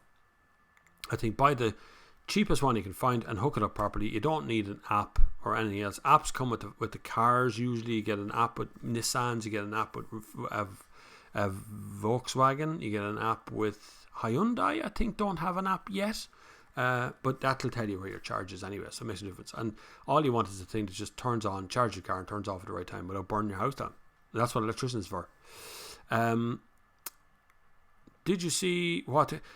I'd love to call your name, but it's written in Greek. What is there any sort of word that I can say that relates to your name in an English thing? You're very good at asking questions, but I never know what to call you, so I read out your questions if I'm just saying them. But that's our Greek friend who's been here since the start. Since we used to only have maybe 5 people or 10 people watching this at any one point. Now it's 2,500 people at a time. So it's quite a bit. It's quite a lot of people. Did you see what the EU proposed about getting a speed limiter in all cars that works with GPS and cameras? That will be illegal under GDPR. You can't monitor cars like that. You can't monitor people's private information without their permission. For God's sake, stop saying yes to everything to do with privacy settings on your phones, on your devices and everything else. Do not get an app on your phone that tells you when you're speeding and put the phone down on. Stop it. It's all giving away your privacy. You can't put a limiter in cars. Insurance companies can't ask you to put a limiter in your cars. Well, you have to agree to that. So there's all kinds of ways that you're being gotten at. One of them, of course, is that you give away your privacy, which is the end of it. In your settings on your mobile phone, on your Apple mobile phone, there is a setting that switches on for driving. It disables the phone. And it's in there. And it detects when all it's doing is detecting the speed of the phone. That's really all it does. Or when Apple CarPlay plugs in and disables your phone. It's brilliant. Turn that on. Just as good. The EU will not get away with that one. It'd be mad to give away all your information. Dean says, thanks John, the Kuga is the list of possibilities, but it's a bit too big as my mother doesn't like larger cars. That's pretty hard then after that. See, everything else is downhill from the Kuga. I mean, like if you look at the size of a Ford Fiesta, you're going to be sitting downhill, so you're going to be falling into the car rather than sitting up properly in the car. Renault Scenic, maybe. That has really wide doors, but it's still quite a sizable car. It's a 5-seat, but it's still a fairly sizable car all the same. Could be another one to look at. Vadias says, used to import from the UK for myself, usually with minor body damage, as could fix, replace body panels, etc. Could save myself a fortune. But funny how UK insurance companies write off cars willy-nilly for anything minor, especially on cars older than 5 years. However, insurance companies in Ireland are staying away once they see written off. Are they destroying car crash repair business by doing this? Can't understand the logic behind that. That car crash thing, that's becoming a problem. So in the UK, they've got different category write-offs. So there is write-off repairable, which what that means is that the insurance company is not willing to give out enough money to make the repairs. That comes down to things like Volvo's crash crumple zone. So you've broken the front bumper and the bonnet's a bit bent, but actually an airbag has gone off under the bonnet that lifts the bonnet up to stop the pedestrian hitting, and there's other little tiny minor damages around the edge that need to replace. It could end up being 10 grand by the time the whole lot is repaired to perfect condition. But the car is only worth 20 and now it's suddenly 30 grand, so you just don't pay out. So it becomes a category, I can't remember what the number, there's a letter that goes category D or C or something, write-off, which means it's sold for repair. So someone else has to take on, like Vadius here, has to take on the repair, do the repairs, and then put the car back on the road and get it recategorized again. But the insurance company's not willing to take part in that. Now, some of these repaired cars are making their way into Ireland, as they don't have to be declared here. If they were category, we'll say D, write-off in the UK, they don't have to be repaired. They don't have to be declared here as any kind of a write-off, and so they're put back on the road as a used car import with repairs. Some would say that doesn't really matter. The category, it wasn't a big write-off in the first place. It wasn't a massive crash. But the thing is, we don't actually know how big of a write-off it was because we're not looking at any details belonging to it. So that's happening. There's actually a court case that has been upheld recently that a dealership has been fined 9 grand or something because they missold a car to a user who said there was nothing wrong with the car, and actually it was a write-off car and there was something wrong with it and he never told her. So there's an element of that going on. Insurance companies in Ireland don't want to take a chance on anything over 10 years old. They don't want to take a chance on anything that's been involved in a crash or an accident, particularly if it's an older car. There is no doubt a conspiracy here in Ireland to get us all into new cars as quick as possible. I mean, look around the roads. How many really old cars do you see? I mean, really old bangers that you see on the road anymore? Very little. Anything over 10 years old is now getting fairly rare. Over 30 years old is fine because they're vintage. Over 20 years old, it's kind of sketchy, but okay. But in the point of 10 to 20 years old on the road, there's not as many as you might think. A lot of them are sub 10 years old. And they're not giving out insurance. Like if a young person bought my car, I probably didn't get insurance on it. So there's an element of that going on. Cross says, yeah, any domestic electrician can fit a charge point, not a specialist job. If it costs you more than €600 grant to do a basic 7.4 kilowatt charge point, you're doing it wrong. So there you go. Just be very careful on who you pick. Make sure you get a reputable person to do it. There is a hell of a lot of research. I was contacted a number of occasions to ask would I do representation on charge points for houses. Would I become an ambassador? Would I put in another charge point in my house for a company and they'd pay fees? And I turned them all down because I knew and I know that it's not really a long-term sustainable business, that it's just a thing, and a domestic electrician will come along and go, well, I do charge points, sure, I do them all the time, and here's the brand I like, and that's it. You sell them, they buy them wholesale, and they put them into your house, and that's the end of it. So it's not a big deal. But yeah, but €500 to €600, including the charge point and including delivery related charges and installation, about £600 according to Cross, and he would be fairly expertise in these sort of fields. So bear that in mind. The All Sports channel says, hi Bob, I love your Sunday service. You really know your stuff. Thanks very much. I try my best to know as much as I possibly can about all sorts of things. It's a deep knowledge, and I keep a little book under the table. No, I don't. I was talking to Philip Nodder. He says, do you Google anything? Like, no, I don't. Top me head. So I keep a little book right down here, just out of the camera shot. I don't. It's no book. Conversations happen. Remember, if you go to somebody, so you go at their name, they get a message and I will ignore it. That's the easy way out of that, because then I don't know I'm getting involved in someone else's questions. So if you want to talk to somebody in the chat, it happens a lot, you can talk away to the person next to them. A big shout out to the podcast guys who have been hanging about and downloading this in your hundreds of thousands, which is kind of crazy, because it gets downloaded in all kinds of formats. So it goes out on Spotify, it goes out on iTunes, it goes out on Podbean. Send it out somewhere else. There's multiple places to get the thing anyway, and half them are not traced. So some people stream it, which doesn't count as a download. Some people download it, but doesn't count as a stream. So it adds up to quite a number of you who listen by podcast. It's in the thousands at this stage, and that's pretty cool. But it does cost a bloody lot of money to keep Podbean happy over the year, because no one else was able to host a 2-hour podcast. That's weird, isn't it? Everyone else was restricted like 30 minutes. You had to pay a lot of money to go over the 30-minute mark, so I had to pay a lot of money. So if you can support the channel at all, it's brilliant. Any donations are required. PayPal.com. Look for Bob Flavin there, or bobflav@thenextgear.com, or Patreon, or Super Chat if you're live here on YouTube is always good. Brian O'Connell was going through all the questions today. Whoop, missed one. Let's jump forward again. Computer Bob 06. Anyway, all right. Hi Bob. Don't hear you talk about hire purchase HP deals. Do you have them in Ireland? This will probably have my route to my next purchase of second-hand car. Once paid off, I'll own it. Okay, so hire purchase, the difference between it and PCP. Hire purchase is a direct, you go to a company, they give you all of the money to buy the car, you give them hire purchase, and it's usually at somewhat of a higher interest rate. And usually what happens is, say it's 7% interest rate, 8%, whatever it is, you pay it back and there's a balloon payment at the end. Sometimes that balloon payment can be absolutely giganticous by the time you get there, right? That's always the problem. That's where hire purchase got a bad name. They often used to finance very high risk people as well, very high interest rates. They're often not legitimate banks. No, I don't mean legitimate banks, but they're not like high street banks. They're often just finance companies or vulture funds or something that'll do hire purchase. So we did, as always, have hire purchase in Ireland. We've had it for years. It just got a really poor name here. It just flooded the market with all kinds of money. And often it was a huge balloon payment that came towards the end. You could get like a 50 grand car and the balloon payment was going to be 30 grand in 3 years because the interest rate was so high in between. And people didn't really get the grips with it. We still have hire purchase agreements. You can still do it, particularly through lease agreements and things as well. You can do it that way. We also have leasing in Ireland, and we have PCP in Ireland, and we have straight up car loans from banks and car loans from credit unions. Credit unions have been bought out by vulture funds as well. As why you see Friends First or whatever it's called now, credit union, rather than being Newbridge Credit Union or being Dublin Credit Union or whatever it is.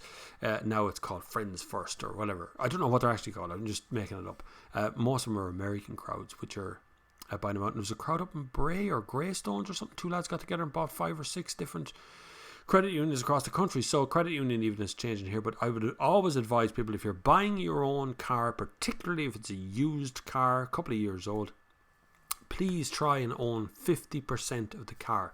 So if the car is 20 grand, have 10 grand as a trade-in, between your trade-in between what the car is you got and cash, and then finance the other 10 if you want. That's the way I have always tried to buy cars, is to do as little financial stuff on it as possible. It puts you in a very unique position. You are more than 50% owner. The minute you make your first payment, you own more than 50% of the car, which makes it very hard to repossess if things go wrong. And secondly, you're not caught up in the PCP end of things or in hire purchase. You've just got a loan of that money. You know exactly what you're paying. You know the exact interest rate. You know, is it variable or fixed? Is it over 3 years, 5 years? And that's it. That's all you really want to know. This no gay, this Wesley, which is a very strange username. But anyway, hello sir. What is your opinion on Renault as a brand? And what's your take on the Capture after the facelift? The Capture is lovely, isn't it? It's a very nice car. I've always had a soft spot for the Capture. I gave it a review when it first came out, and I always enjoyed that car. It's quite a nice little car. It's still my favourite. It started that segment, that little soft roader, small off-roader car. It kind of got that segment up and running in a big way. So it's been a lovely car over the year. Renault is a very good, very strong, very secure brand, and has been secure for years. Its relationship with Nissan maybe isn't going so well. It's gone a little bit sour now with Gosen and his financial dealings over time. But Renault as a brand itself is actually doing okay. They have the cutting edge of technology. They were bailed out to some degree by the French government, but then every car company is bailed out by their government at some point. I don't imagine Renault's going to go anywhere. I think to be a tie-up at some point between it and Mitsubishi, it is already kind of there. Mitsubishi say they're with Nissan, but actually they're in the alliance of Renault-Nissan. And I think that alliance has done well. Renault bailed out Nissan from going broke. It wasn't that long ago either. Still, they were going broke, and Renault bailed them out in a big way. Saved their ass, like, properly. So I have no problem with Renault. I think they're a good brand. They make great mistakes, but then I think everybody does at some point. All car brands make a mistake at some point, and Renault made theirs over the years, and they've got their share of them like every other brand out there. Fraggle Duff, that's a good name. Hi Bob, what? Just bought a BMW 520d Touring 08. Good car, 116,000 miles on her. Was an N47 engine. Do you know anything about this timing chain problem? Am I doomed? Your thoughts are much appreciated.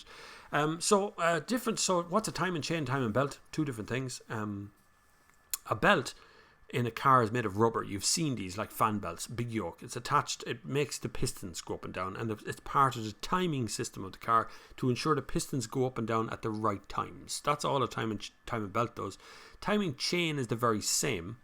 The timing chain is irreplaceable. You can replace it, but you don't actually need to. You only really need to replace a timing chain when it gets noisy. So if you hear it, when it's ticking over, you can hear a jingle jangle of chain, you need to replace it because it's stretched. It's after stretching out and it's losing its bits. You're not doomed as timing chain problems goes, but if a timing chain breaks, a BMW 520d has an interference engine, which means the pistons are going to hop off the top of their the head of the car will come off, so it'll hit the top. It can't go any higher, and it's going to destroy it. You could change the timing chain yourself. It is totally possible. It's quite a big job. It requires the whole engine be pulled out of your bay, I'm afraid. BMW engines tend to just fit really snugly, almost perfectly into the slot that they're given, which means they're nearly impossible to do any work on. But you're not doomed, I wouldn't say. But I've become very friendly with a mechanic if I knew one. But you shouldn't have. I don't think 116,000 miles. You're due a timing belt will be due at this point, so you might as well change the timing chain and change the water pump while you're there as well.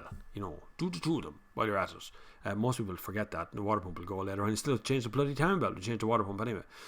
John says, will there be a meetup at the beginning of August? We'll be over for a short break. We will have, I can't see that far ahead, but yes, we will definitely. Everybody on Facebook would rather I did a meet once a month. I think once a month might have been too much. I'd say you could all get fairly bored with me after a few months of it. So we'll do another one in the near future. But yeah, we will probably do one in late summer, early autumn. We might change the location for the next one, mind you. Sean Smith, what are your opinions of MG in the UK? Run a mile, Sean Smith. I've never seen anything good written about the cars other than the brand. So the brand left on bad terms with the whole of the UK, but the cars themselves, they look okay. They're backed by big money. They got money coming into them. The problem is, it's the kind of company that went broke before and could easily go broke again, and you're left with this car standing at your door that nobody wants. That's what happens, really. So just be aware that these cars don't do well anywhere other than the UK, and anywhere other than the UK, no one knows what you mean by MG. Everyone thinks you're talking about something from the 1920s. Ship it to parcel motel. What's Brian O'Donnell? What you do? All right, okay. Sorry, you're talking amongst yourselves. Everyone's talking amongst themselves. It's George, George, right? George. We'll go with George. That's good. That's our Greek friend. It's from my grandfather, of course, Orthodox Saint George of Lydia. There you are. See, Orthodox Jew. Saint, Orthodox Saint or Orthodox Jews, that same thing, no? George, anyway, we'll go with George. We'll call you that from now on. The EU speed limiter story is just more scaremongering from the British press. That's true. Usually, there's no one in the EU could ever say that all cars will have to have a GPS that has a speed limiter thing. It's just not going to happen. It's a privacy thing. It just can't be done. GDPR would never allow for that. But cars already track you. So the GPS already gives information back to the car companies, and that's for crash purposes. So if your car crashes, you have an SOS button on modern cars. Some cars have the SOS but will automatically do it anyway. So what happens is when you crash, the car will send the SOS out, which will go back to your relevant person belonging to the car. So if it's a Ford you crashed in, it will call Ford Europe through an automated system. It will alert Ford Europe the type of collision if it's known, how many seat belts were closed in the car, so you know how many occupants there were, how many airbags went off. So to get the kind of idea, if it's like 9 airbags, there was 4 seat belts closed, they know they need maybe 2 ambulances. They immediately phone you back in the car through the system as well, ask if you're okay. If they don't get a response, they dispatch ambulances. And they've done that from SatNav. Now Ford, you have to actually have your phone connected by Bluetooth or it doesn't work. But BMW have a concierge service, which is the other end of it entirely. Peter Max says, just ordered a Honda Civic SE 1 litre auto. Did I do wrong? Longevity wise, Honda don't do well on auto boxes and little 1 litre engines. Now this is only from if you're going to hold on to a car for 10 years, right? This is where I'm thinking. The smaller engines don't last 10 years. I mean, how many 2010 Nissan Micras 1 litre do you see on the road anymore? They all went 1.2. See, there's a reason why they moved away from the 1 litre engine, went up to 1.2, 1.3, 1.4. It's not because they want to get more power. It's because the cars just weren't going to last. If they kept putting 1 litre engines in, they had to continue putting timing chains and making them so they'd resist that effort to just blow up every once in a while. So there's an element of that. So you have to be very careful when you're picking these new modern cars with little tiny 1 litre petrol engines that have a little supercharger attached to them that whines the whole time. Might be good for 3 years, 4 years. And in 4 years' time, what's the car owe you? But if you're going to do 100,000 kilometres or 50,000 kilometres a year, I wouldn't say a 1 litre petrol engine is going to be any good to you whatsoever. And Honda, on the automatic box factor, so Honda has always made its own automatic box. Everyone else's automatic box tends to come from a company called Aisin, which is a company in Japan. That's where all the CVT boxes come from for Toyota. Nissan used them. That's where they get all of their, I think BMW do some of the stuff from Aisin as well. There's a lot of truck companies use them. A lot of off-road cars get their Aisin gearboxes, and they're great. They just last forever. They keep going. Honda, want to make our own gearbox. They've never made the thing work properly. It's always kind of broke over time, or just hasn't been good, hasn't lasted as long. So Honda has this problem that continues on forever, and I don't know what the modern gearbox of a Honda is. So Honda automatic gearboxes they've actually been sued a few times in the US over their automatic gearboxes. Someone just donated €10. Unfortunately, because of the way live chat operates, I can't see who that is, but your name begins with F. So thank you very much for donating €10 into the lovely fund that keeps this channel as free as it can be. You support the good work that we do here. According to the English press, the EU banned barmaids' cleavage in 2005 and murdered the Queen's corgis in 2002. That's true, as the English press goes. That's usually what happens. Yeah, page 3 went away and all that sort of stuff. You know, it's called Welcome to 2019. Snazbot, if you had to replace your Seat and money was an issue, what's the lowest you would spend and what would you buy? If I was going to replace a Seat with anything, the problem is I'm very nervous of doing that because it's been a very reliable car. It's just passed NCT again. I know you have to do an NCT once a year. And I know it's a 1.6 and I'm paying too much tax, but I love it. I love the car. But at the same time, if I was moving from that car to something else, again, it's down to the cost of change. How much am I going to get for that car as a trade-in? How much am I going to get for that car if I sold it privately? Would all have a factor because it's all to do with the price of it. Supposing I got $3,000, right, which is good money. That's good money for a 2006. $3,000 plus maybe $1,000's worth of savings. Now I have $4,000 to spend. I'm doing okay. If I could stretch that to $5,000, I could probably get into a Generation 1 Nissan Leaf electric car, pay basically no tax and charge up for almost free. Now I'd have to look for charge points the whole time, but who cares?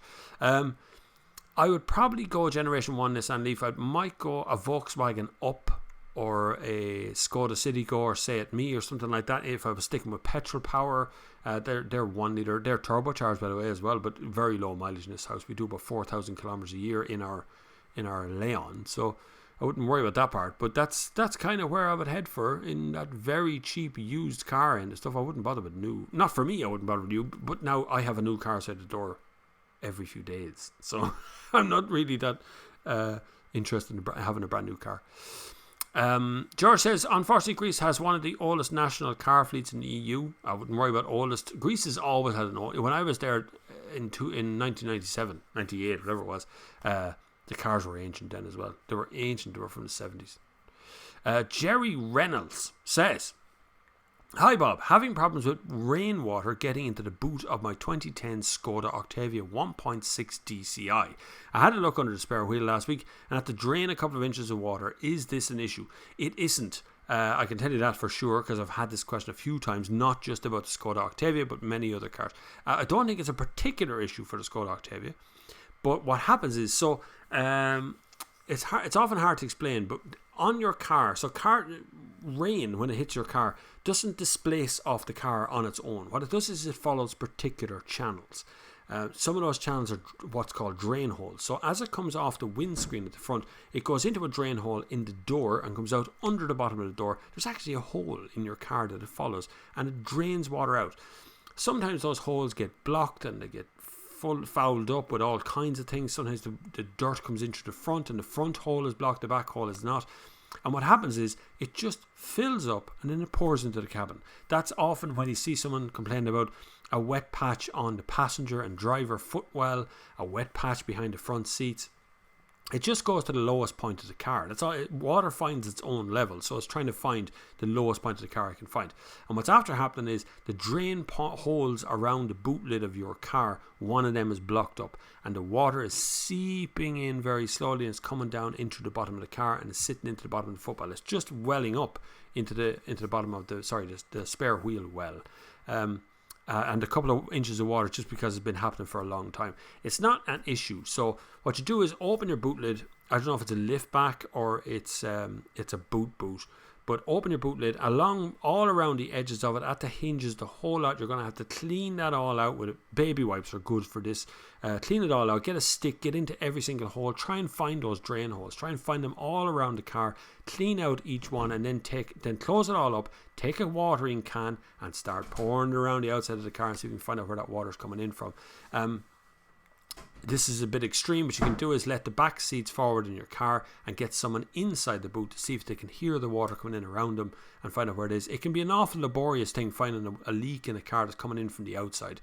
But once you found it, it's like that, and you'll have it fixed and it'll all be back to normal. The only other thing that could be happening here is the seals around the boot itself. So the rubber seal has weathered because your car is a little bit older, 2010, 9 years old. So you may have a weathered seal that's frozen at some point. Just got a little pinch to it, and it's not forming a proper seal as the boot lid closes down. The water's just seeping in around the edge as well. But again, a watering can and a bit of patience, a bit of time. Wait till next Saturday or something and just get at it then, and dry out your boot as best you can. If you're wet and dry vacuum cleaner, do it, because when it's fully dry, it'll stink as the water comes out of it. So bear in mind. Also, underneath your car, underneath the spare wheel, there probably will be a drain plug that you can plug out and let the water just go out to the bottom of the car. A lot of them do have it. So hopefully that solves your problem, Jerry Reynolds. When I look, I'm answering questions from 3:26 p.m. So I'm around there somewhere. So I'm catching up on this. I'm only 10 minutes behind this week. Sometimes I'm half an hour behind. So sorry. It's still another bloody busy week this week as well.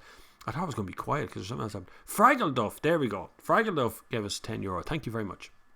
The TIDA fund. There is a thing going around. My hatred of TIDAs.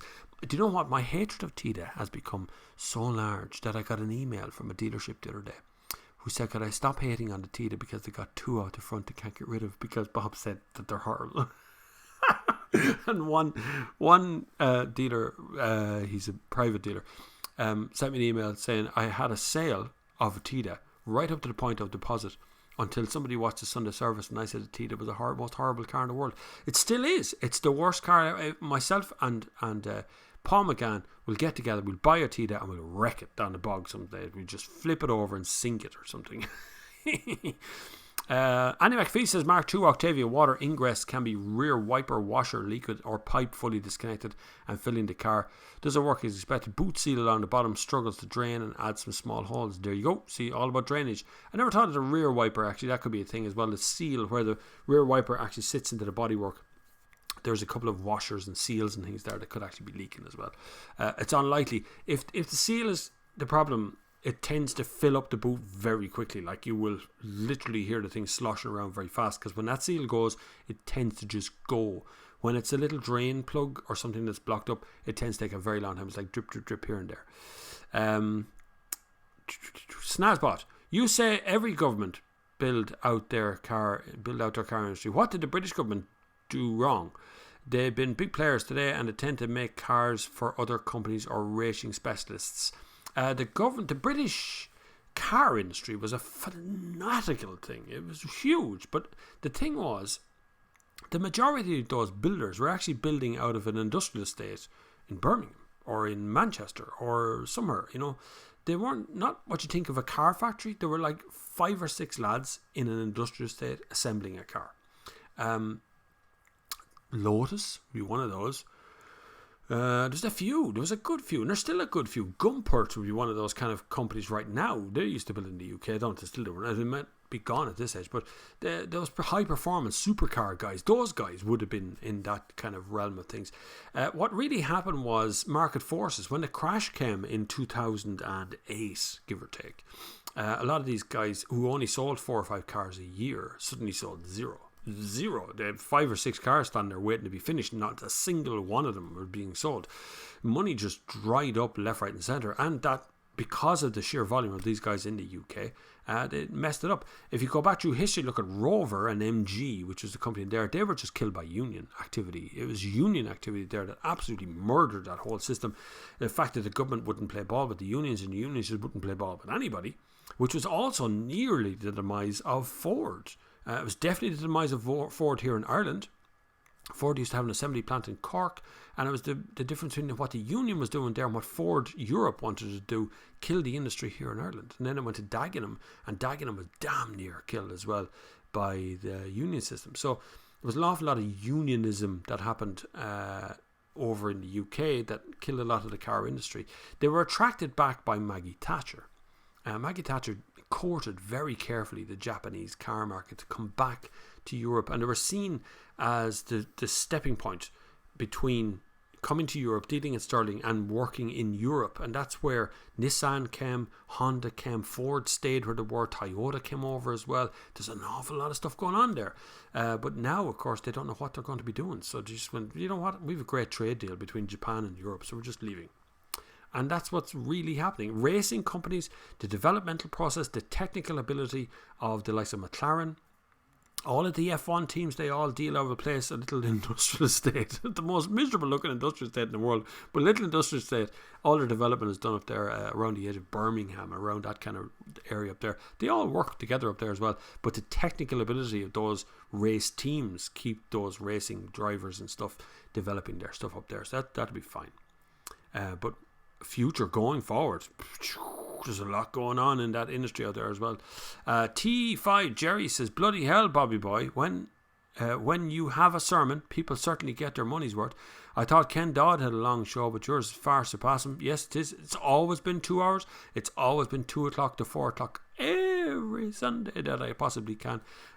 We've always done exactly the same thing, so it's always been 2 hours, as much as I can, because I always wanted to turn into a radio show. That was the plan at first, was to kind of do it as a video, so I'd have this one-to-one interaction thing, and then I'd be able to step it out to being a radio show. But it's become such a big show on its own, I don't know if it would work as a radio show anymore. Plus, I don't have ad breaks or nothing. I've nothing. There's no ad breaks in this. There's no way I can take a break. If I take a break right now, I have to walk off in silence. That's it. I can play some elevator music on my phone. Do something like that. George says unions and EU politics also killed the Greek car in Greece, Nissan plant in Volos. It's going to continue to happen as well. Once you have a lot of workers in the one spot and they're all in the union and nobody wants to play ball, we've no respect left for unions, and unions actually are brilliant. They're brilliant when they're run properly, and they're not run for greedy purposes as a lot of unions are in Ireland. They're actually a brilliant thing to have. It's the one time the employees can actually stand up for themselves as groups and really get what they want to do. The problem is that it comes with a lot of union in Hollywood movies has been shown as unions have been a bad thing, and then there's all kinds of problems with unions, and unions can be bad in a sort of a communist way. They don't often work, but run properly, run correctly, and run for the benefit of the people and of the plant. A union can be brilliant, and when they get together and do things, it can be absolutely brilliant. Andy McAfee says, Bob, have you seen the 2008 movie Flash of Genius? If not, Google it and you'll be right up your street. What's Flash of Genius? Did I just have a flash of genius? Did somebody knows me having a flash? Did I have a flash of genius? Gary Mills says, hi Bob, have the VW Passat 2007 still going strong. NCT passed it, had same problem with heavy rain, the boot filled, replaced all the seals and the boot resolved. There you go. See, you can get little seal kits offline. I don't know if Mixed Garage do them or someone like that. It'd be one of those guys would do them, but you definitely get them on Amazon or eBay or somewhere. If you look up your actual car, often you will need the VIN number, which you'll find under the bonnet usually, and put in the VIN number, get the details of your car, get the little seal kit. You get gasket kits and seal kits and stuff online, and they send out the whole lot. It is a lovely afternoon's work of a Saturday, when you've nothing else to do, and you just sit out in your car and you start twiddling with something and clicking a knob or getting the socket set out and start messing around and teach your kids and do stuff. Teach people how to fix things. I was out with Paul this morning. We're welding, we're grinding, we're putting nuts and bolts and stuff. It was great crack, like proper physical DIY stuff, just to a golf buggy. It was good crack though. John says, hey Bob, have about $7,000 to spend on a sports car. What would you buy out these low mileage late MK2 or Mark 2 mid Mark 3 MX5? MX5 would be very reliable. If you can get the 1.8 litre petrol, great. Get the soft top, you should be able to get the hard top with it for that kind of money. The two should be there. If it's a hard top, it's easy to get a soft top for them. They're replaceable. Just make sure if you're getting a soft top one that it's in one piece, that it's not destroyed. If it's destroyed, unfold it, smell it. Smell it on the inside and the outside. They'll smell differently. Make sure it's got its lining on the inside. Otherwise, it's freezing in there. When it's got no lining, it's absolutely freezing inside an MX-5. Another one you might look at is, what's the Toyota? MX something. There's a Toyota one. An MR2. Have a look at that. They rev to holy mighty. There wouldn't be that many of them around either. Brilliant car to drive. Absolutely phenomenal. Looks a bit weird, but bloody good crack to drive as well. So have a look at that one too. And you should get them around the same budget as well. Now, if you can get a late Mark II MX-5, it's the best one. Same engine as every other one that was out there. Don't get the Mark III. It's not as much fun to drive, and it won't look quite as cool. Just thought I'd say that one as well. The flip-up light one is broke. Forget about it. It'll go insane trying to change those lamps and motors and all that. It's a pain in the hole. It's for MX-5 collectors.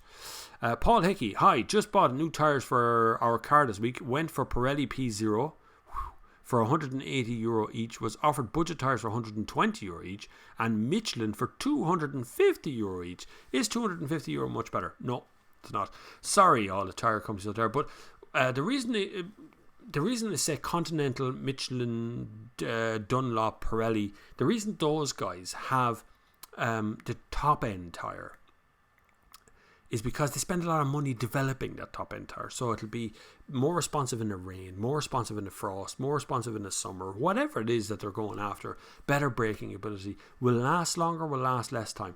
There's more rubbers, better compounds in those top end tyres. So they do cost a bit more. For the ordinary user going around the countryside doing all their sort of stuff, you probably won't notice much of a difference between the top end and the bottom end. You never really notice the difference between the top end and the bottom end until you actually need the tyre. I remember the 90s. I remember the 80s as well, when we used to get hard plastic tyres from Nankang and all these other brands out there. They were just cheap Japanese brands. And basically the tyre was made of plastic. It had threads on it, was fine. Until you hit the brakes hard enough, and then you realise that the plastic just goes, and the car just keeps on going straight, and then that's the end of your car and tyre. And the same for understeer. You turn into a corner, the car understeers and goes off. Those top end tyres shouldn't do quite as badly in the rain or the wind or whatever it is that they're offering for. But Pirelli P0s are fine tyres, no problem with that. Michelin ones, they're really good. I had Michelins in my car. The problem is they don't have much of a lifespan. I find a lot of those tyres start to get little micro cracks in them, and that's what's happened to my tyres at the front there. Continental probably make the better end of any of the tyres that are out there. They've got something in every part of their budget for tyres. Whether it be kind of mid-spec or lower spec or top spec, they tend to put, what's the name of the brand that they house there? Is Dunlop their cheaper one or something like that? I can't remember. Everybody's got a lower grade one, but they're not that much better that you're going to notice on a daily basis. If you took it out on a racetrack, you'd notice the difference pretty quick, alright. More Coffee, that's a good name. Haven't got any questions or comments today. Just thank you for taking the time, Bob. No problem at all. It's always good. I love reading those kind of comments.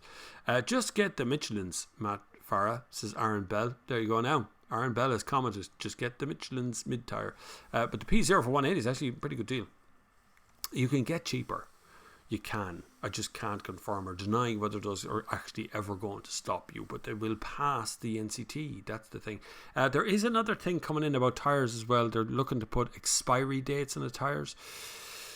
I see a time where they're just going to continue to sell you tyres every 2 years, and there's nothing wrong with them. Definitely out to get you again with that one, but that's because people keep tyres in cars for 10 or 11 years and they're completely worn out. But that's what NCT is for, lads. That's what the NCT is for. Shouldn't have to put an expiry date on to see the NCT. I don't want an expiry date. I will certainly support any car company who wants to make tyres on their cars without an expiry date. I will buy those tyres. Now, German unions are very strong and good. That's why Germany is the powerhouse of the Europe. That's why Germany has so much money. That's why the German people have so much disposable income. That's why their factories, they produce, they turn out. It's clean, it's fast, it moves quickly, because their unions are very strong and they work very carefully in conjunction with governments and with owners and bosses and businesses. They do a very, very good job at it, as above the law as they can possibly be. Within the bounds of the law as possibly as they can be. So you look at what Germany does industrial wise. Go over, if you ever get the chance to go over to Munich or Frankfurt or one of the industrial cities of Germany. Just look around. Look at all them trucks going in and out and in and out. And the Autobahn is just rock solid trucks on the right hand lane all the way down. It's an amazing sight to see how much money they got. Flash of Genius is about Robert Kearns, who invented the intermittent wiper, and his long fight against Ford when they stole it off him. Oh, that's a good one. I never heard of that. I'll check that out. Flash of Genius. Billy McGregor, looking for a fun car, considering the title of GT86. What are your thoughts? Definitely. Great car. Great fun. Don't expect real high performance to be flying on roads and doing stuff. It's just something about it that feels really old school. If you want to be really regimented about it, you buy the Subaru BRZ or something it's called, which is what the Toyota GT86 is. But you're not going to get any of them in Ireland, are you? You're screwed. You're going to have to buy a GT86. Brilliant car. If you can get the stripes and things on it, great. If you can't, you get them in the aftermarket anyway. It's just a great car. Great engine. Will not break. It will keep going forever. It's only 2 seats, but it'll keep going forever. George says new Mazdas look very good, especially new Mazda 3. But that 2-litre engine with the 120 something horsepower is maybe out of place. No Mazda in Greece. I'll see you tomorrow. I'm going to test new Mazda 3 tomorrow in Portugal. So if you're down in Portugal, I'll be down there for the crack. Aaron Bell, did I watch Top Gear last week? No. No, I don't think it's ever going to last in its current form. It's very hard to watch. It's very contrived now. Very forced. I think that's why Matt LeBlanc is leaving. It's just very forced. There's an awful lot of pressure coming on them from above. Almost all of them I don't know what's going to happen to the show next and how it's going to go, whether this is what you're looking at now is really the last series or the last episodes of it or the dying light of it. The Grand Tour on the other side in Amazon has come on leaps and bounds this year. It's much better. I actually missed the last episode. It was much, much better than it ever has been. The 2 specials they did starting out the show was really good. The first episode was a bit iffy in America. The other 2 episodes are very good. But I haven't watched Top Gear. I just sit down to watch it and I just see everybody come on and all immediately it's like, hey, welcome to Top Gear. This is it. And you kind of go, oh my God, this is no good. And I just get upset by it. If they reinvented the format, Top Gear would be brilliant. And I mean reinvent. Don't copy what Clarkson, Hammond and May were doing. Actually start afresh. That requires fresh faces, and they haven't got one, and neither are they going to get one fresh face in there who has any clue how television works.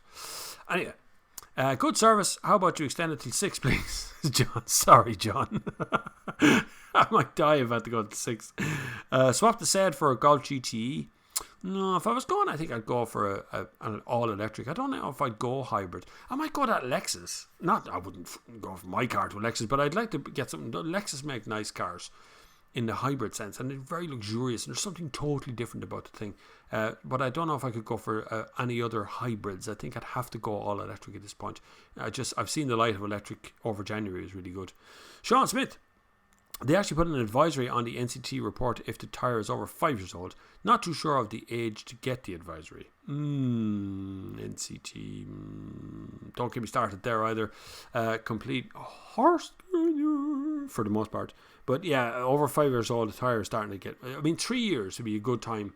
I'd be okay with 3, maybe extending to 4, but it really does depend on how the car has been stored and heated and treated and looked after, have wear and tear and all sorts of... There's all kinds of things that go into whether a tyre is good or bad or indifferent. RTD Vlogs. What's your thought on the new Audi A6? Love it. I did a review on my channel of the brand new Audi A6. Really good. Top marks throughout. Only in auto. Buy the 3-litre diesel if you can. It'd be brilliant. Last year was only like 3 or 4 months ago. King Banter. You can get a Cosworth upgrade kit for GT86 with a supercharger and a few other bits. Not too expensive either. You can get it remapped as well. You can get quite a lot of stuff to give it a lot of horsepower. Those wheels and tyres aren't going to last very long when you put a lot of horsepower in. It's not designed for it. Ricky Finley has just joined and we just reached the end of it as well. I don't believe there's still 90 people watching this very minute. It's an amazing day out as per usual. The irony of the BBC and Top Gear is they posted all over social media the other day that Matt pushes Chris into a set wall that he then falls through and over a box. If that was Clarkson, I know it's all gone so slapstick and childish. Joy is still running the show there, Matt LeBlanc.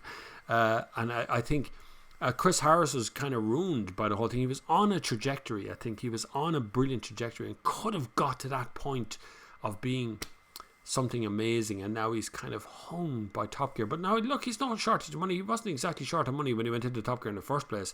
He came from a fairly posh background as it was anyway, but now he's ruined by the whole experience. He can't really step on. There's nowhere else to go. It either survives or he fails or everything fails.